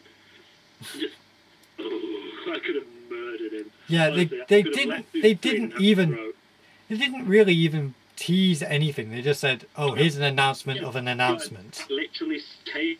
He had no reason to be there. Yeah. That guy came on stage for 5 minutes, not even 5 minutes, for 10 seconds, and said, "We've got a new Final Fantasy game that we're showing you at E3. Thank you," and walked off again. Yeah. They should remember we still exist. Yeah. They to your regret. Really, what they should have done is just taken an image of most likely the main character of the new game, and then just said Final Fantasy at E3. That's all they need to say. They just need to put it on screen. All they needed was a poster. Yeah.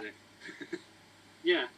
Just a single image would have been fine. Because I bet you it's going to be Lightning Returns. Do you reckon? I wouldn't put it past Square Enix. Yeah, because they showed at their sort of their little Final Fantasy, well, the Lightning Returns conference thing. They had a little one in Japan for that, which showed off all the stuff about it. But no, I would not honestly be surprised. Yeah. Yeah, all the bits are going to say is, "Here's something. Lightning Returns is coming to PS4." Nobody gives a fuck. Well, no, people would give a fuck because we like thought one person it was going, going to be. Yeah, one guy in the back going, "Whoa, woo!" And then, but to be fair, if that happened, everybody's then just going to be really pissed off because they're like, "Wait, we thought it was going to be PS3. What?" Yeah. Just, Yeah. honestly, Square Enix have gone down the shitter recently. Yeah. They really need to get themselves out because people just aren't. I think people have lost hope in them. Quite frankly, I'm not surprised. I keep talking about it. I love this. The reason they said the fact that they don't get Western fans. Yeah, I love that. It's just like, well, like it's doing that good in their own countries. Yeah, it's like you don't get Western fans. You don't get fans. Period. Yeah. You just do not get the consumer. Well, you got them all right when you were making decent games. But yeah, because what are the two JRPGs which outsold a Square Enix game in Japan even? Tales of Zelda 2 and Ni no Kuni. They were basically saying, "No, it's not our fault we're making crappy stuff now.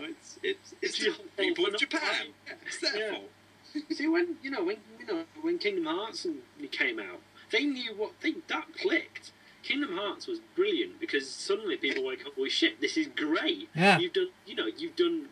Nobody thought Disney and Square Enix, Disney and Final Fantasy was going to work. Oh, true story. Yeah. No one thought that would work. And then suddenly Kingdom Hearts came out, and I was like, "Fuck, you've done a great job. You are not the company I thought you were." And then suddenly FF13. Oh boy! There must be a few people that actually kind of likes FF13, but I know it's crap. Yeah. I know it's a horrible game compared to Square Enix's standards of like 10 and 12. It was the fact that we were waiting so many years for that, and then they release it. It's complete shit, and then they say, "Let's make a sequel to it." Yeah, but I mean, the sequel did improve on it. Like, It wasn't made by Square Enix. No, it's the sequel had so much stuff that the original should have had from the start, and it's just like you needed 4 years to correct this. Yeah, seriously. Final Fantasy 13-2 was made by Tri-Ace, the people who make Star Ocean. Oh yeah. Square Enix just took the credit. Outsourcing. Yeah. They needed help in order to fix their major franchise. They just need new management in general. They just need a miracle. You know, they need something. They need a bankruptcy. Every time they're bankrupt, they come out on top. Yeah. Yeah.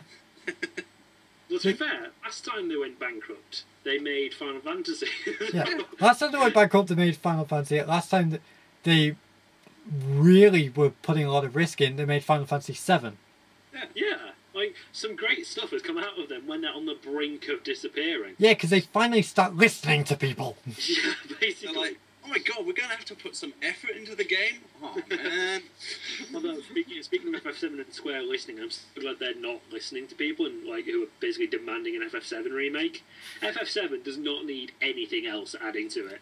It has about 7 spin-offs, 2 movies. I think the main reason is loads of people just want to see Cloud cross-dressing in HD. I would like to see that, yeah. That's the only reason. Well, for selfish reasons, I would like to see HD remake with dub, but it's not going to happen. No, I mean, if they put the Advent Children voices in like a fully voiced FF7, that could work well. You know, it could turn out because the voices in Advent Children were actually pretty good. Yeah, because they use them in Kingdom Hearts as well. So. Yeah, exactly. Although Maina Suvari is fantastic in Advent Children as Aerith. Kingdom Hearts 2, yeah, plank of wood. Oh yeah, not even that. Just she cannot do lines right at all. But in Advent Children, she did them fine. I mean, admittedly, Aerith talked about 4 times, but you know they were well delivered lines. But honestly, I think FF7 is dead. God forbid I've said that, you know. But yeah, I mean, I do love the fact that they trolled pretty much all the fans by saying we are doing a HD remake of Final Fantasy X. Yeah, because like its 10th anniversary. But 10 sold really well. Like 10 was a really good game. So did 7. There's no excuse for 7. It's one of the defining games of the franchise.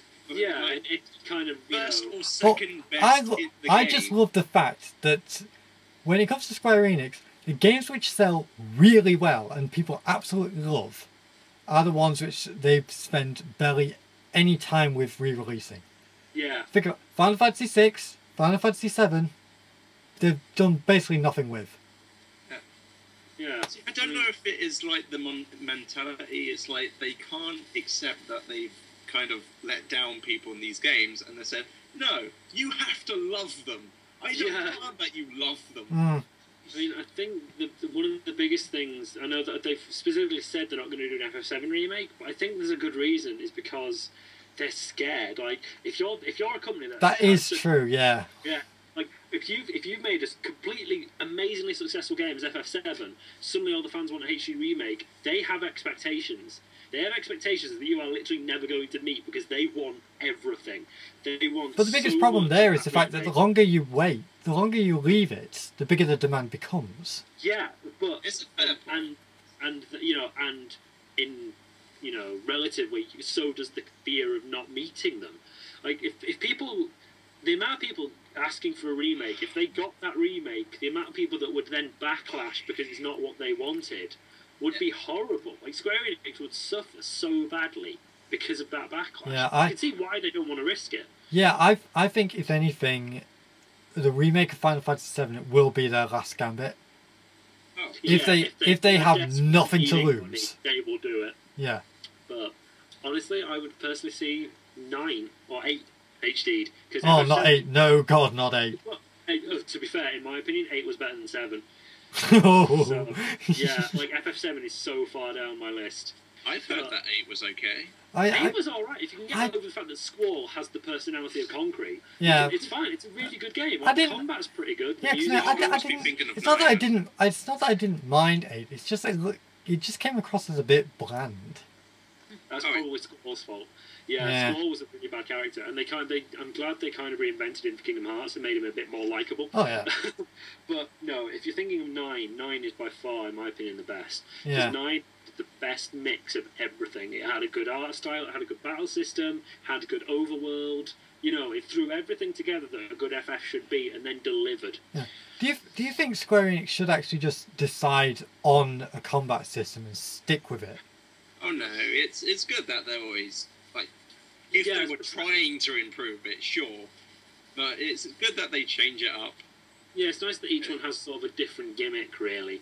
Well, but then again, you get standards. And sometimes you get systems like Final Fantasy 9, and sometimes you get ones like Final Fantasy 13. Well, when they fail, they fail, and when they succeed, they succeed. It's the fact that Final Fantasy 13 they did it most likely 3 times. Yeah, and you know the ATB is a good system. It's a well-defined, really easy to use system, and then they technically threw it out for 13 and went for a more action kind of system, which worked, sort of. It just didn't have that kind of same responsiveness as an ATB. Yeah. Which I missed. I sorely missed playing FF13. The one thing that came to mind was that this battle system is lacking because it just didn't have the same feel. But then again, like I say, some fail, some succeed. Yeah. I'll just say this. Lightning Returns. I've seen the newest images, and it's like, what the fuck are they doing? Yeah. So I am very curious about Lightning Returns because I want to see A, how they round out the series, B, what they do with her, and C, what the battle system is going to be like. Because if it's going to be like 13.2 again, or 13... Well, from what I've seen, really, it looks like it's going to be the same one as in the same system as 13's, but it's going to have job changes similar to 10.2. Yeah, like it's almost like they took the paradigm shifts from 13 and 13.2 and then just kind of mixed them up a bit and sort of gave them to one person. Yeah, so basically it looks like with every new costume Lightning has, she has different abilities. It's a dress sphere grid. Yeah. Oh, I'm glad they're bringing that back. That's basically what it is, because they've been showing off Lightning in all these different clothing, all these different costumes, and saying that they're all going to have different abilities.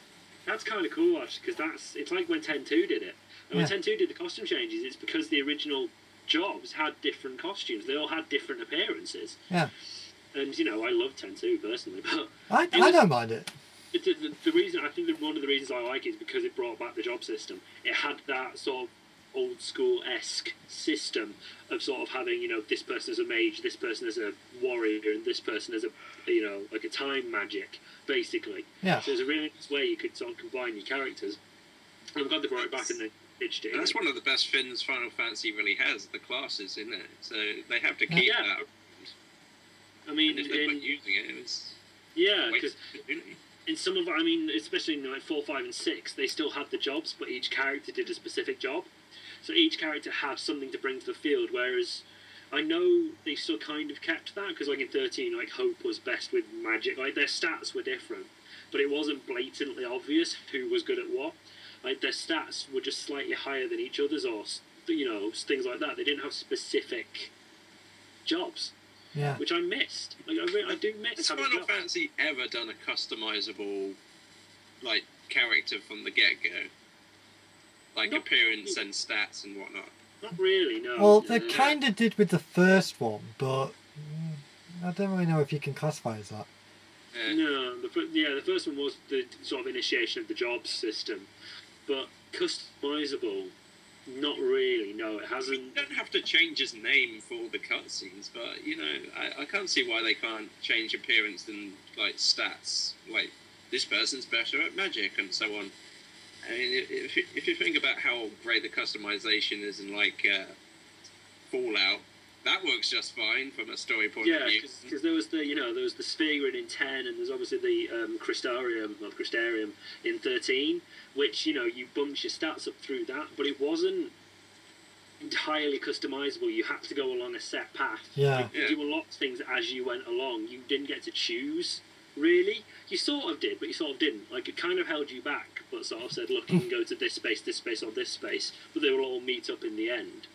It kind of didn't seem as free as ideally. That's the word, freedom. I mean, Final Fantasy has been lacking. It's all like streamlined and everything. Yeah, that's why I kind of say that Square Enix are a lot like Sony in that, because all they're focusing on is the graphics. Yeah. That's it's it. Not gameplay and plot and actual good controls have seemed to have gone out the window. The past couple of gens, years even. But it's just I know it makes me sound like a nostalgia fag, but I just miss the old days of good gameplay mixed with good controls and alright graphics. Yeah. But didn't care about graphics was graphics. never the main thing about we it. never cared about graphics when we were 10 because we were having too much fun beating the shit out of the guy over the next screen. And again, think about it. I say this again. Persona 4. If you actually look at the in-game graphics, they're kind of shit. But damn if that game's not good. The Persona story is brilliant and the gameplay is fantastic. And they kind of sacrifice graphics for it, which I really don't mind. Yes, I appreciate a very pretty explosion on a massive 50-inch TV, but I would much prefer to actually have a plot line. Yeah, I prefer to know what's going on rather than going, ooh, explosions.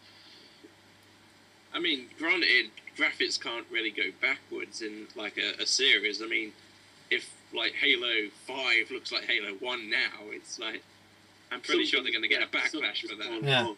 But it's all about getting the balance between. I think there's three main areas of games you've got to get the balance. It's the gameplay, the story, and the graphics. Obviously, gameplay kind of has control system as well because you've got to have a decent control system. Yeah. You just have to. I just have to think this. If for the PS4, a company decided, right, we're going to sacrifice graphics in order to make the game longer. I think I'd die of happiness. Yeah. Well, firstly, yeah, because it would be brilliant. But how long do you think you'd be able to make it? Because really, they could fit over 100 hours onto a PS2 disc. Yeah, maybe the game would be too long, if anything, if that happens. Well, yeah, you'd get to a point where you cut it down. But if you didn't have a team that was so focused on getting everything to look right, just imagine the team you could get to do the story. The amount of hours you could put, the amount of man hours and manpower you could put into a good story, and just have maybe 2 or 3 people working on a pretty decent graphics engine, you'd be sorted. Yeah. Like you would have a really good game that people liked, but obviously everyone is hung up on graphics, and I just don't get it because PC's been able to do graphics like this for the past decade. Yeah. So all you needed is I still say that really, if you want a game to look timeless and still look great a few years from when it's released, just put it in cell shading. Yeah. Cell shading doesn't depreciate. I mean, yeah, exactly. I mean, Nintendo got it exactly right. I mean, their games don't look graphically impressive all the time, but they've managed to be iconic and stay in people's minds for generations almost. Yeah, Mario's a very specific style. You can't, no matter what the graphics, you can tell it's him. And it's, like you say, it's a timeless classic. Like, people immediately recognise him, no matter what you're playing on. Whereas, and over time, you can still tell it's him. Like, nothing really changes. But if you're being so dependent on graphics, as soon as you drop down past the standard, people immediately forget the game. Well, wasn't that kind of the biggest problem with PlayStation All-Stars? It's the fact that all the characters kind of look alike. Yeah, they do kind of have a similar base. But, I mean, All-Stars is kind of forgettable anyway. But it's just, it seems, like you say, it seems to be when people sort of get hung up on graphics, as soon as they see something that's a little bit less than what they expect, they just forget the game entirely. Because for a lot of people, graphics is the decider. Which is sad, because it shouldn't be that way. Like, you play games to have fun, not to look at it. Exactly. But hey ho. We live in an era of idiots. Essentially. Essentially. Yeah. I mean that's a huge rant all about Square Enix's small appearance. Yeah, that escalated quickly. Oh I yeah. think the last thing to talk about the sort of PS4 conference was Media Molecule's game, because that was like how they yeah. I mean, I think after Square Enix, Capcom appeared and showed off that quick little bit, but there wasn't really much to talk about with that. No, Capcom sort of had a little. Yeah, they kind of sort of said They had more than Square Enix, but yeah. But no, the Media Molecule's idea looks great. I can't see any practical application for it other than to mess around for an hour crafting giant cotton balls. Well, I could see it because obviously if you're quite artistic. Yeah, if you're creative minded, it can be great because you can just sort of sit down with your move controller and just make something. Yeah. But you are going to get the people that are just going to draw a giant penis. Oh, of course. And then sort of go, look what I made on Facebook, and it's like the most detailed thing. Yeah, and they're gonna do animations where they make them dance. Yeah, basically. It's like the artistic benefit in this game is going to be shot down so quickly. I give it 10 seconds. I don't even give it that. As soon as somebody works out how to use a move controller properly, that's it. Penises everywhere. But no, it's like it has potential. Like the stuff they showed off has fantastic potential. Even it's just like a little interactive puppet show, like they showed off. Yeah, was great. It was a great little use of the system, and I think it does have potential. And Media Molecule are a good company. Of course, they made Little Big Planet, which is a great game. It still is a great game, and it was one of the sort of early PS3 titles. It was great. So I'm really looking forward to seeing what they can do with it. You have to applaud anyone for at least making the move look interesting. Yeah, I mean, that's not an easy thing to do, considering it's the move. It's rave sticks is essentially what the move is. Oh, I mean, essentially, we're all quite bored of gaming. Basically, I'd like to sit down. No, we're bored of what gaming has become. Yeah. I mean, basically, the last thing I was ever excited about really in gaming was like Mass Effect 3, and even that was like ages ago by gaming comparisons. Yeah, I mean, I can't really talk because the last thing I was excited about is Rising, a week ago. But before that, before Rising showed up, I wasn't that excited about a game for a good 6 months. It's like 6 to a year, nothing got me to that level of excitement. I think it's because we're still kind of in the low point of the year, where nothing's really been announced, because I think everybody's waiting until E3. I don't know, but at least for me, it's pretty much been very dull and non-interesting for maybe even like 2 years now. It's quite seriously stagnated. Yeah, but stagnate is the word, because everyone's coming out with these FPS gritty things. Like, if you look at the games that have sort of come out the past, I don't know, year or two, it's such a small targeted audience that they're trying to get to. Because, Black Ops has had about 15 iterations in the past second, but it seems to me that's the problem I have with the industry at the minute, is that it seems to have a very small target audience in mind, and there's not much variety going on, which its target audience right now is the mindless 9-year-old. Yeah. See, that's just pretty much like why older people get out of gaming once they have their own lives. It's like, gaming was fun for a while, but now I have more important things to pursue. Now I have women and again. Because I mean, say what you want about the series. One of the main reasons I love the Neptunia games is because they're bright and colourful, and there's something stupid and fun. Oh yeah, how can I mention Neptunia especially? It's just like you can tell what it is. It's a console war in a console. That's all it is. Yeah. But it has charm. It has charm, and it's got colour, which most games, quite frankly, are missing. But it has just that little thing that kind of catches your attention, just goes, this is really nice to play.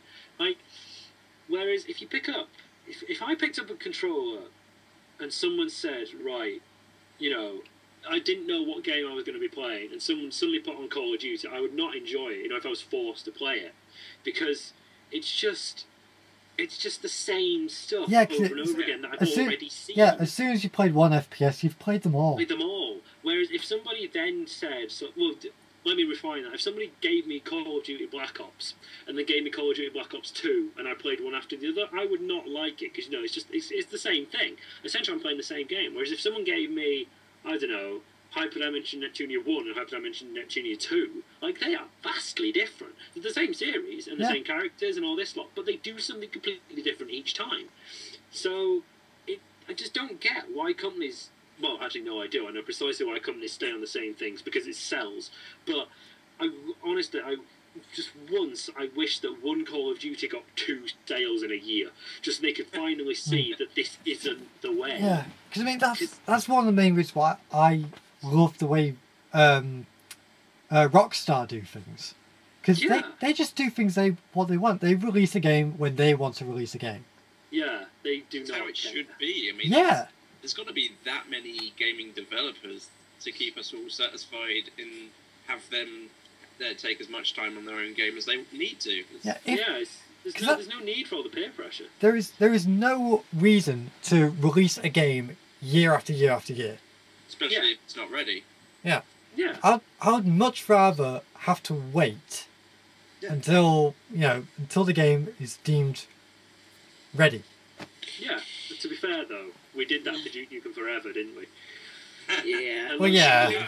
You can't say the same for Sonic 06 though. Yeah. Well, there was the different developer problems in that one. It's got passed on to other people. So Duke Nukem Forever was stuck. Was horribly stuck for a developer for a long while, and it finally settled on Gearbox. But and unfortunately, they just did a shit job.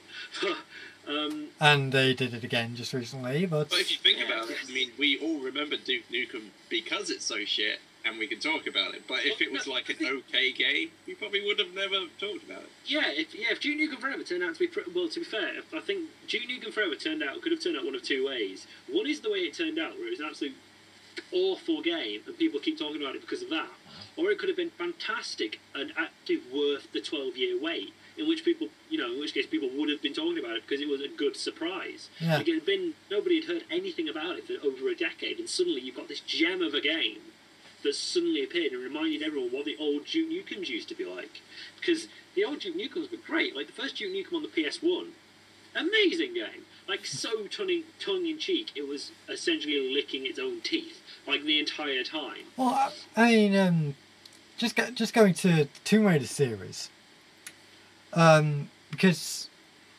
I never played the core design games. That was Tomb Raider 1 all the way up to Tomb Raider Chronicles. Yeah. I never played them, but my mum did. So I used to actually watch her playing them, and I really liked them, but I could never really play them. Yeah. And one of the things that I always remember is the sense of humour that they had with Lara's deaths. They loved coming up with as many silly ways to kill Lara. Yes. I seem to remember one from the first one with the Hand of Midas where she turns gold. Yeah.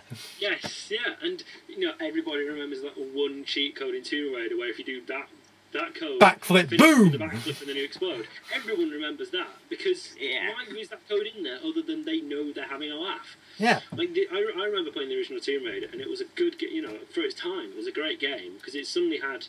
It was one of the first games that had this kind of open world feel about it. You knew you were in specific areas. Yeah. But it had that feel of being a much greater world, and yeah, it was funny. Everybody locked the butler in the freezer. Oh yes. That was the best bit. Yeah, it had fantastic moments in it. And it kind of, and obviously got a bit serious at certain points, and then suddenly you're all light-hearted again. Yeah. And it was a really good mix. Yeah, because that was how it was with the core design era. When it went to Crystal Dynamics, that's when I really got into it. And I completely forgot about Angel of Darkness. Then again, everybody forgets about that one. Yeah, forget about that one. But I thought the Legend trilogy, Legend, Anniversary, and Underworld. Yeah. Legend, I thought was brilliant.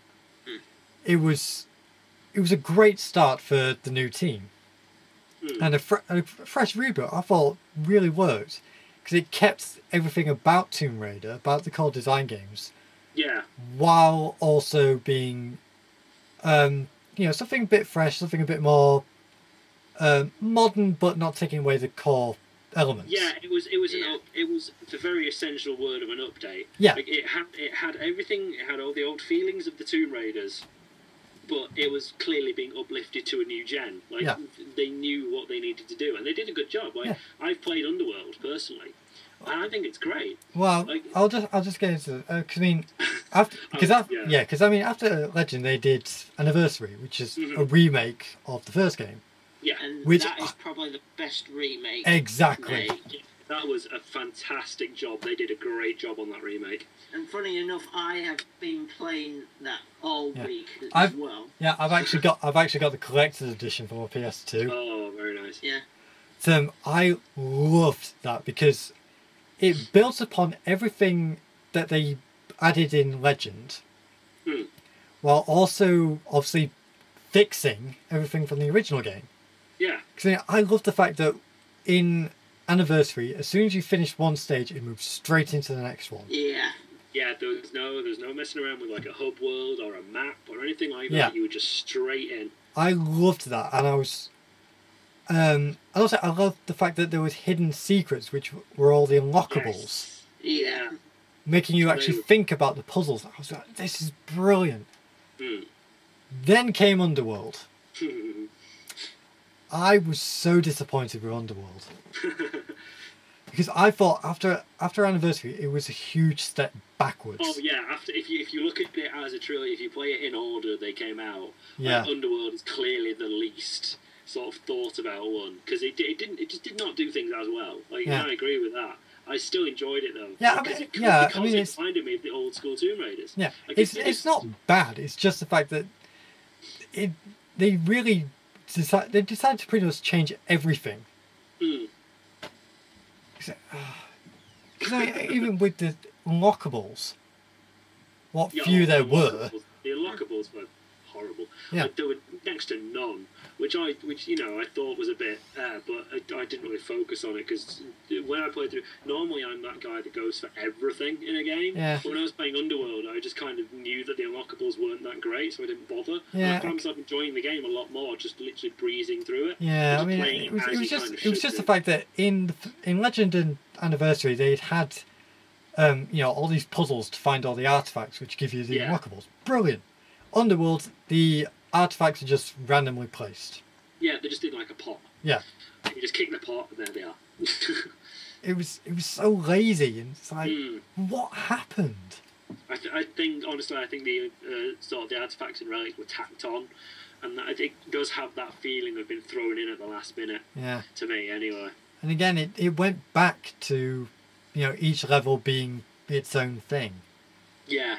And after having an Anniversary with the linked levels, everything feeling much bigger and grander, it was just a step backwards. It really annoyed me, and I kind of feel like that's what's happening now. With gaming, it's just they've got all these great ideas, and there's all these great franchises and great ideas in the past. Now, when they're getting like rebooted or re-released, they're just complete shit. They're just the same thing over and over and over again. Perfect example, the new Tomb Raider, which is coming out in 2 days. So, like, for a start, the big problem everyone had was in the new Tomb Raider is that it retcons her past. Like, it completely changes. And it's just, why would you do that? Like, I get you wanting to make a prequel or a prologue or whatever the hell you want to call it, but you stick to the original story. You do not change something that drastic. They very easily could have made it a prologue to what became Legend. Yeah. But no, they didn't. No. It's Lara's second reboot. It's like, why? Yeah, it did not need a reboot again. They could have just continued on. Yeah. But I guess square for you. Yeah. Well, really, that was before Eidos and everything were bought by Square. Yeah. Square went on a massive buying spree. Yeah. At one Though point. it is pretty. It's pretty nice to say that Tomb Raider is the best thing Square Enix has, but then again, that's Yeah. also still not saying much. Square Enix doesn't have brought it. Yeah, Square Enix doesn't have much going these days, which is a shame because they used to be when they were Squaresoft. You know, Yeah. they had some great stuff. So obviously, I do expect Tomb Raider to sell really well. Of course it will. Of course it'll sell well, but that's again that brings up the problem that I've got before is that game companies to me now have rather than having a mantra of this of fun and having the end user enjoy themselves. All they want is sales now. That's all they focus on. They focus on purely the things that they know will sell, rather than what they know will entertain people, which is really sad. Considering and obviously the biggest proof of that is DLC. Yeah. The fact that the companies are quite clearly cutting content from the final game to release later. And cutting it whilst it's on the disc Yeah. as well. That is, it's just exactly. It's just they know they're going to get money from it. The entire industry needs better laws for DLC. And if you do something where you support hackers getting into the disc without paying, that's not the side you want to be on, really. If you've got your content on your disc and then somebody hacks into that content, don't be surprised. Yeah. You put it there. You're the ones that chose to sell the unlock. Don't be surprised when someone goes in and finds it. Yeah, and that we're not bothered about it. We should be disgusted by it, but we're not. Because we're disgusted by the notion you put it on there in the first place. And kept it from it, yeah. Yeah, because I mean, even just with simple stuff, it's like Tales of Vesperia. For the 360, yes, it had DLC, but all the DLC was basically help items. Yeah. They had no real worth. It was just getting a slight unfair advantage on the game. Yeah, it was just basically unlocking stuff before you had a chance to. Yeah, it was pointless, but it had a use. So in the loosest way. Yeah. Then came Tales of Grace's F, where the DLC on this. Yeah, it's like they released a ton of DLC costumes and weapons and stuff like that. It's like, just put it on the disc. People bought it. People still bought it. I know, I will admit I bought it, but I still wish it was on the disc. Yeah. Because there's no... I mean, even just as an unlock, as like a secret unlock. Yeah, because the biggest thing which got me was the fact that in the game you can attach items to the character for just changing their appearance. Oh, like accessories and whatnot. Yeah. And you could equip 2 items to any character. However, unlike Vesperia, which gave you a full list of items for each individual character, so they each had their own selectable items, Grace's F only gave you 3 items for all characters. Wow. And those 3 items were a melon, some goggles, and a water ring. That sounds like a good Friday night to me. Yeah. So basically, you could equip 2 of those 3 items to all the characters. Wow. That was it. If you wanted any more, you had to get DLC. Good grief. It was... I mean, that's just a company knowing they'll get money. That is the very essence of a company saying, we know we're going to get money off this DLC. Even though it's pointless, even though it does nothing for the game, people are still going to buy it. So we're gonna keep it locked and we're gonna keep people paying for it because we know we'll get it. Yeah, I mean, I don't mind stuff like that if it's cheap. If it's maybe like 20 pence a costume or something like that, just something. Yeah, I think at most 80p is enough for a costume. Yeah. Because I mean that's how NAS America does it. Whenever they release like a new costume or anything, it's usually around 80p or something. Yeah, it's about 79 pence or something. Yeah. Yeah. Which is a good price. As high as like £10 or something. It could go ludicrous amounts for just a costume. Just for one costume. Oh, I so hope. I think the worst I've seen was like what was it called, Fable 3 or whatever, like Oh costumes god, and that. yeah. And it's like, oh Jesus!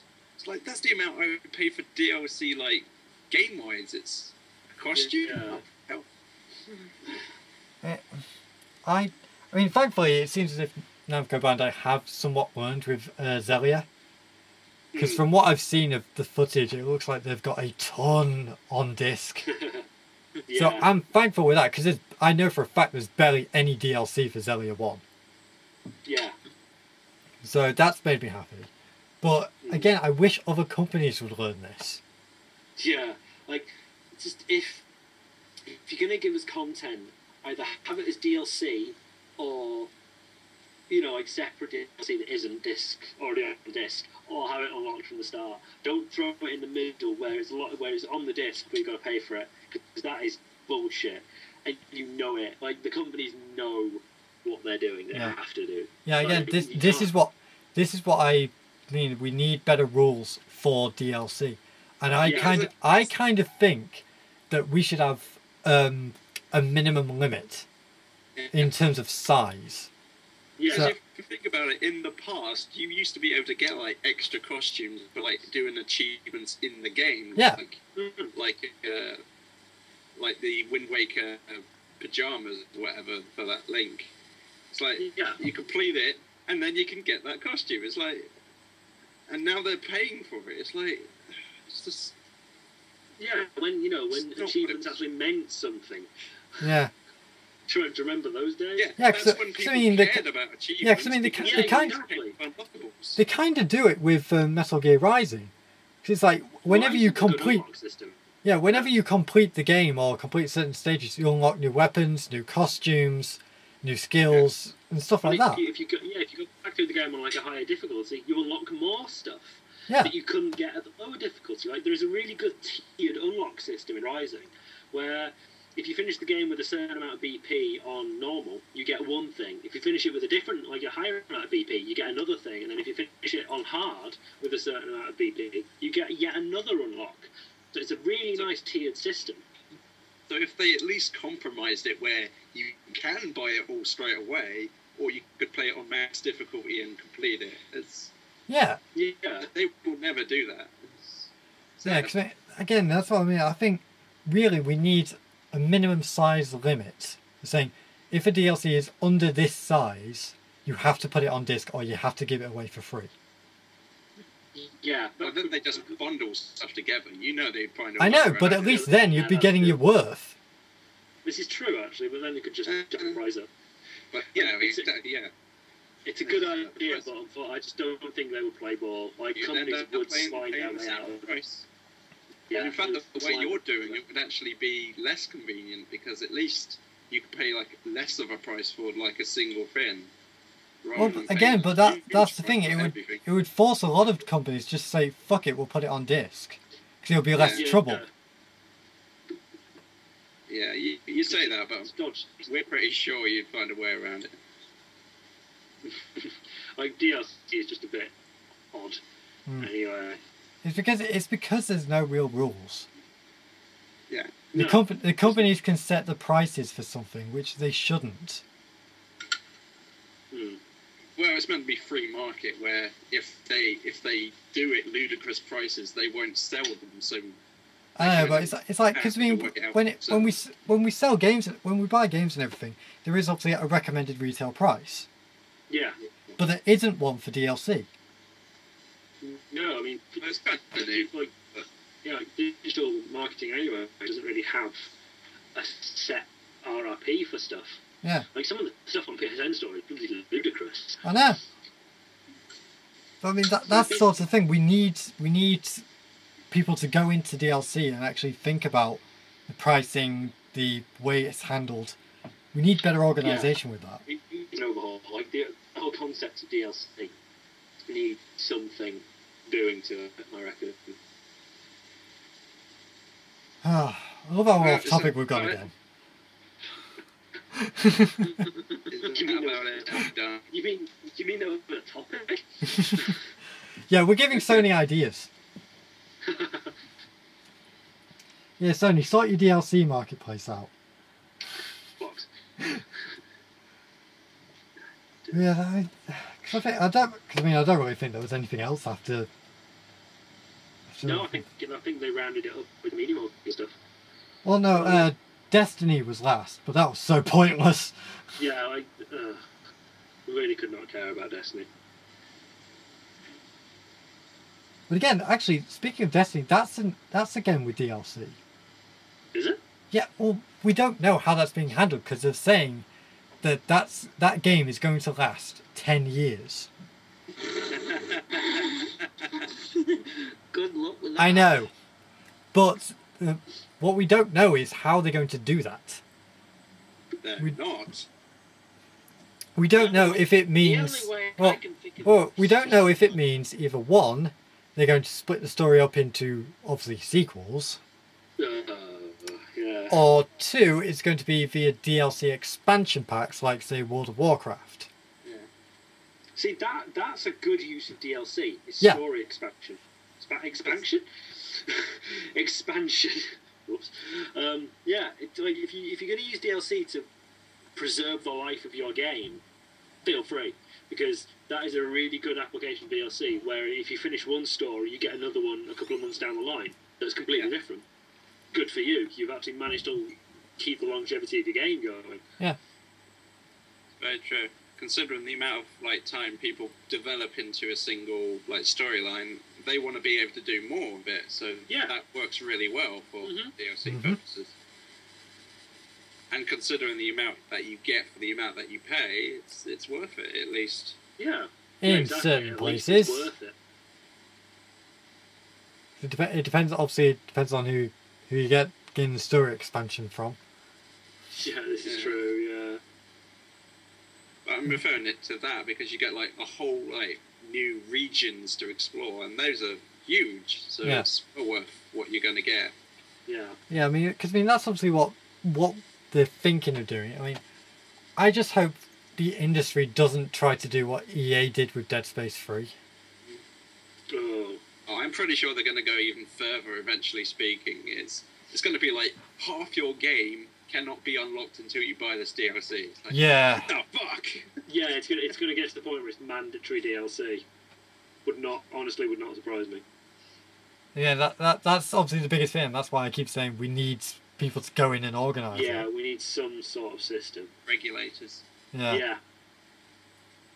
That's the thing. If the DLC went to certain people and they, a certain group of people, and they were the people who came up with the price, that would be okay.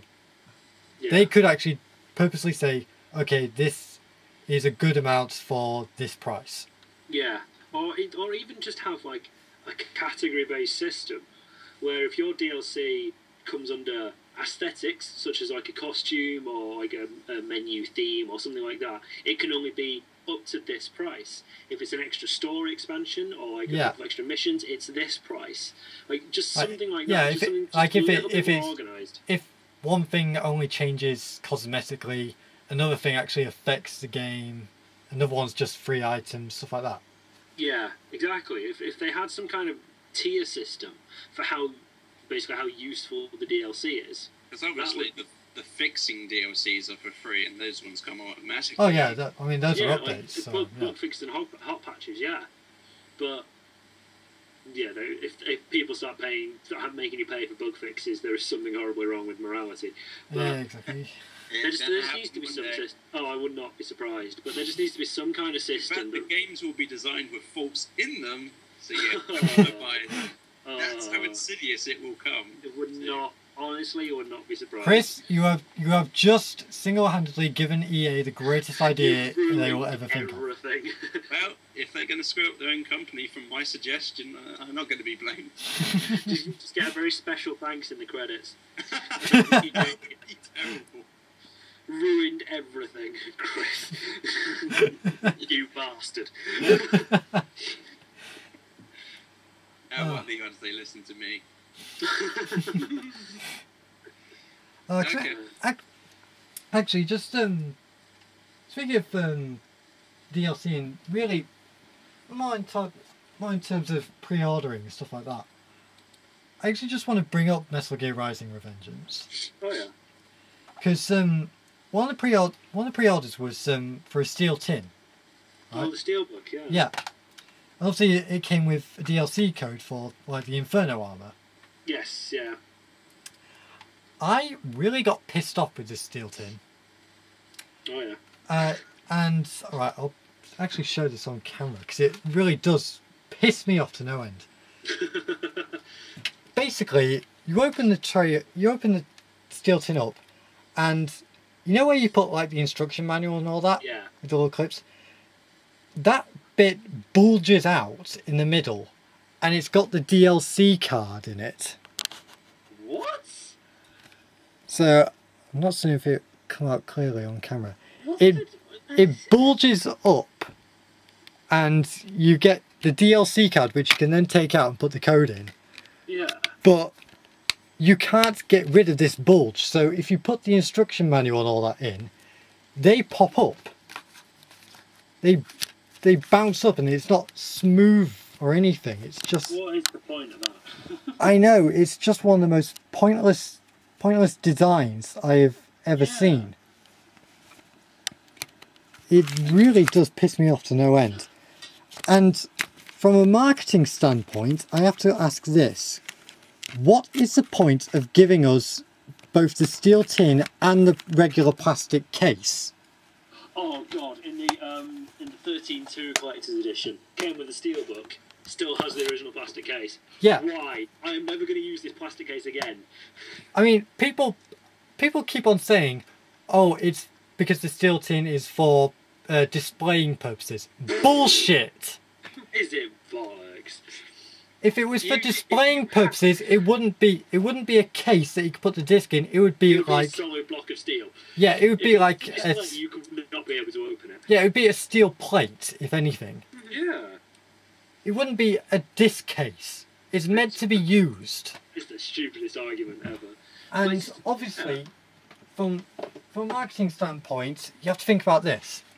They don't want you to resell the games. They clearly don't want you to do that. So obviously, giving us a way to flog the game away and still keep the steel tin is the best idea ever. Oh, I will not understand it, because they did the same thing with Last Story in Pandora's Tower. Oh yeah. And yeah, people who defend the fact that you get both the plastic case and the steel tin, fuck off, because really there is no reason. There is no point. Like, I know it's such a small thing to get worked up about, but there is no point. Like, yeah. Some of these decisions you have to wonder about. Because I mean, like, both Halo and Mass Effect, and probably loads of others, when you get the special edition, you only get the steel tin. Yeah. Which makes sense. Like, yeah. Devil May Cry 4, there is a Steelbook edition of that, which is just the Steelbook. You don't get any of the case, you just get the game pre-packaged in the Steelbook. Thank you. Yeah. And obviously, when you put it in with all your collections, it stands out. It makes your eyes drawn to it. It makes you want to play it. So, like how holograms used to work on covers. Sort of like how holograms used to work on covers. Yeah. Yeah, like, have I got it? Yeah, Ratchet and Clank Crack in Time, which is right in front of me. It's got a lenticular on the front. It's great. You just sort of sit there and flick through it for about a minute. I love it. Like, just stuff like people underestimate how powerful games cases are. Yeah. Like, because, I mean, when Nintendo did that thing of having red Wii cases. Yeah. For a while, that was great. People will cling on to their physical copies until they say, everything's going to be digital in the future, but people will resist it for quite a long time. A lot of people really just underestimate graphic design in general. Oh yeah, like a good case and just even a good front on your case can make the difference. Yeah. If you're trying to sell your game, so the only reason they don't want you to have the physical copy is because of the second-hand market. Because you can sell it on, yeah. And they let, and obviously. I've actually been wondering about that, because I actually thought I came up with a pretty good idea. You know how you can get those cards now. They're just like little plastic cards where you put the code in and... Oh, okay, yeah, like a one-time code. Yeah. Yeah. Why can't we just like slip those into like little cardboard envelopes, which have like the front and back covers on? Because then really you still got something physical that you can then like you got the front cover, you can flick it over and read about the game and everything. Yeah. And then when you buy it and everything, you can like rip it open, take the card out, put the code in. There you go. Well, saying that, and that would probably be the next generation of consoles. It would have like a bar reader on it instead of typing the damn honestly, code in I it. would love that. I would love to just sort of walk up to my PS7 and just go, here you go, have it. Like even just push the card in, just like, here you go. Something I love is in Japan at least. I wish they'd bring this idea over. Gamers can have their own ID cards. Yeah. Oh. Which basically allows them to save a game onto the card, take it into an arcade, and plug it in and continue their game. Yeah, like a couple of the like racer games that have started coming out in arcades. You put in like a Japan is trying to improve things. Yeah, I know, but you put like a 6-digit pin at the end of the race, and it keeps you on system. And again, some of them give you a card. And again, I just think that's what we should be doing. We should be basically giving gamers a card, which we can then take it to a store, purchase the license for, which is then put onto the card. Ooh, that would be great. And then that's basically good, actually. Yeah, that's basically all our licenses on a card. So when we put that into a console and everything, it reads all the licenses, so it knows we're allowed to play these games. Of course, you can't resell the license. Yeah. You can't get it off again. The guy who's like all conspiracy enthusiast won't even think that's a bad idea for tracking purposes because it's going to be used. Exactly. And and of course you'd have to have some sort of lost card system set up, which wouldn't be difficult. Just if your account kept track of what games you had. Yeah. That's it. It's really not a tricky system. It's so simple. Single-handedly, we have fixed the game industry. Damn it, Karto, I'll get on the phone to Sony and tell the idea to them tomorrow. That would be, just some, like, a universal system where you basically walk into a game store and say, look, I want this game and this game, can you put it on my account? Yeah. It's essentially just an account that you can keep hold of. Like, that's the unfortunate thing, Karto, because there's like a Roman philosophy of systems where it's like, the person who's going to do the least amount of damage is on top of the system. Yeah. So the morons in charge here, why we, the people with actual problem-fixing solutions, have no power at all. Oh, of course we don't. This is why the industry needs fresh blood. Well, it needs it. It's designed not to. It will never... Oh, the games industry is horribly cutthroat. Yeah. Speaking of blood. But yeah, it is... I'm not even going to go there. I could go on for hours about. That's why only like indie games have any chance whatsoever because they're not like controlled from the top up. Because just recently for a project, I had to write up my own game design. Yeah. Beautiful. And I spent ages working on it, and my tutor he actually asked me, "What company would you send this to?" And all of them. Well, I actually said, on personal reasons, I would either give it to Sega or Atlas. But I would much rather create my own little team and make it as an indie game. Yeah, I mean, the thing about indie studios is that mostly they're just founded by friends. Yeah. Like, they know each other, they can work off each other perfectly. So you get a good game at the end of it. Yeah. And again, that's what I'd love to do, because, trust me, I would really like to do, because I spent days working on that. Put it in a safe and never let it go. Oh, over 13,000 words, and I was still cutting bits off. But, yeah, I would love to do that, and again, it just sort of proves that really, if you want to make it into the industry now, you've got to be an indie developer. Essentially, yeah. There's no other way into it, but thankfully the industry is opening up to indie devs, so you can actually get published. Yeah, because I mean, Sony was saying that's the main reason behind the PS4. Yeah, is that they have Yeah, they were saying they're going to have like a panel of sort of regulators, but it's not going to be that tight. Yeah. So it's basically going to be quality control, and then you'll be on the store, or you'll be put up to be. But it's like Greenlight.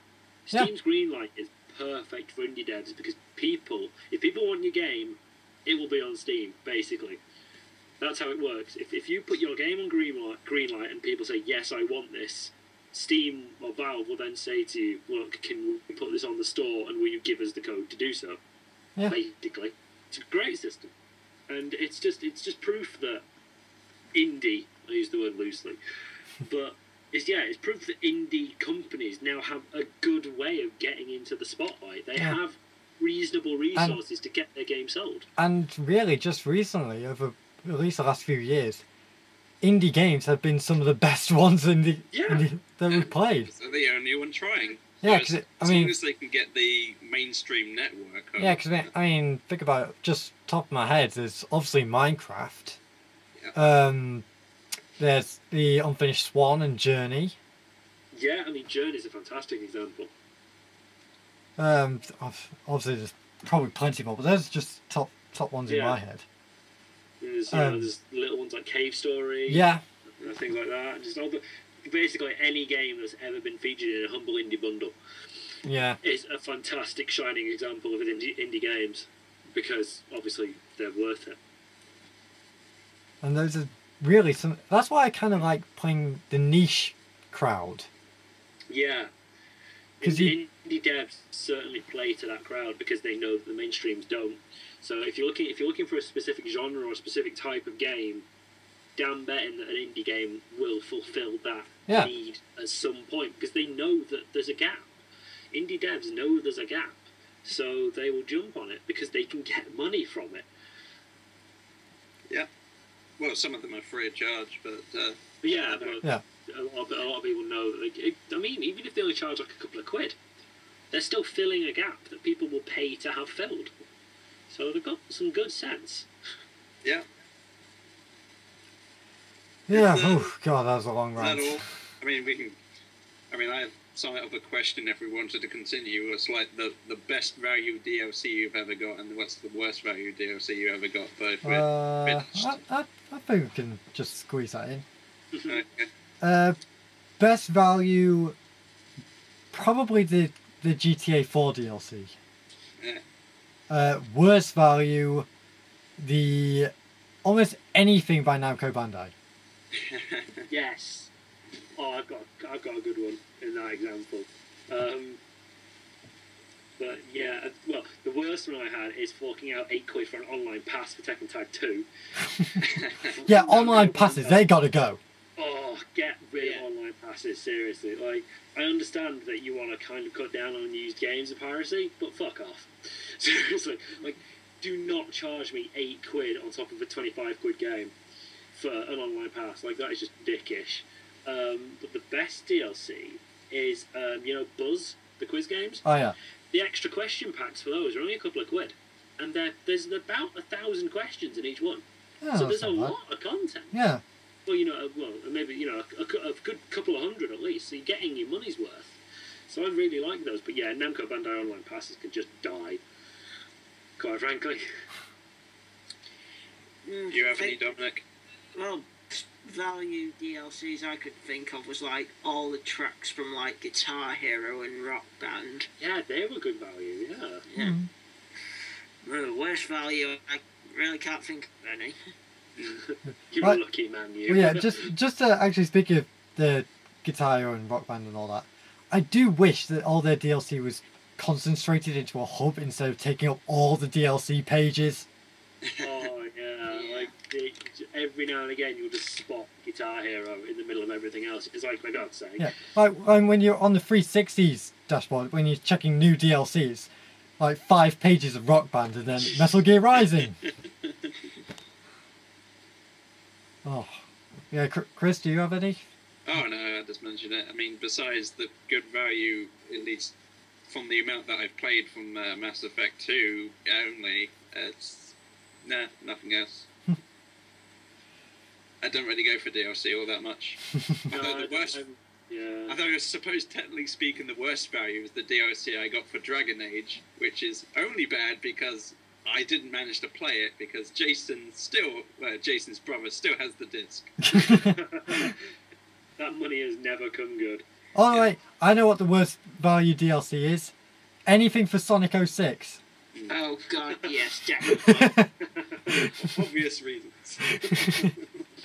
Who actually bought DLC for that game, though, let's be honest. But that's players. I DLC for that game because you gotta know that's like the lowest. Yeah, there is. content. There's sort of boss rushes and stuff like that, and like extra bits and pieces for the main stories. They With, like, DLC 5 does big exist, things of it. pretty much. I love the fact that they released DLC, but they couldn't be bothered to fix the game. Yeah. Okay, so in that here, I think that we went on a lot longer than usual. Oh yeah. So. Oh, we definitely did. Yeah, what turned into a light-hearted commentary about the PS4. Went into the entire gaming industry. Yeah, it's into a rant about games in general and how much we bloody hate them. Oh man. So yeah, so that was the BlazeCast for March 2013. This has been Karto 99 with Halo Hunter, Dominic and DigitalAlchemist, who I thank for being with us. Oh, good grief. So Yes, yeah, thank you we'll see you next month. Okay. Bye. With even more better news. both. With more ranting.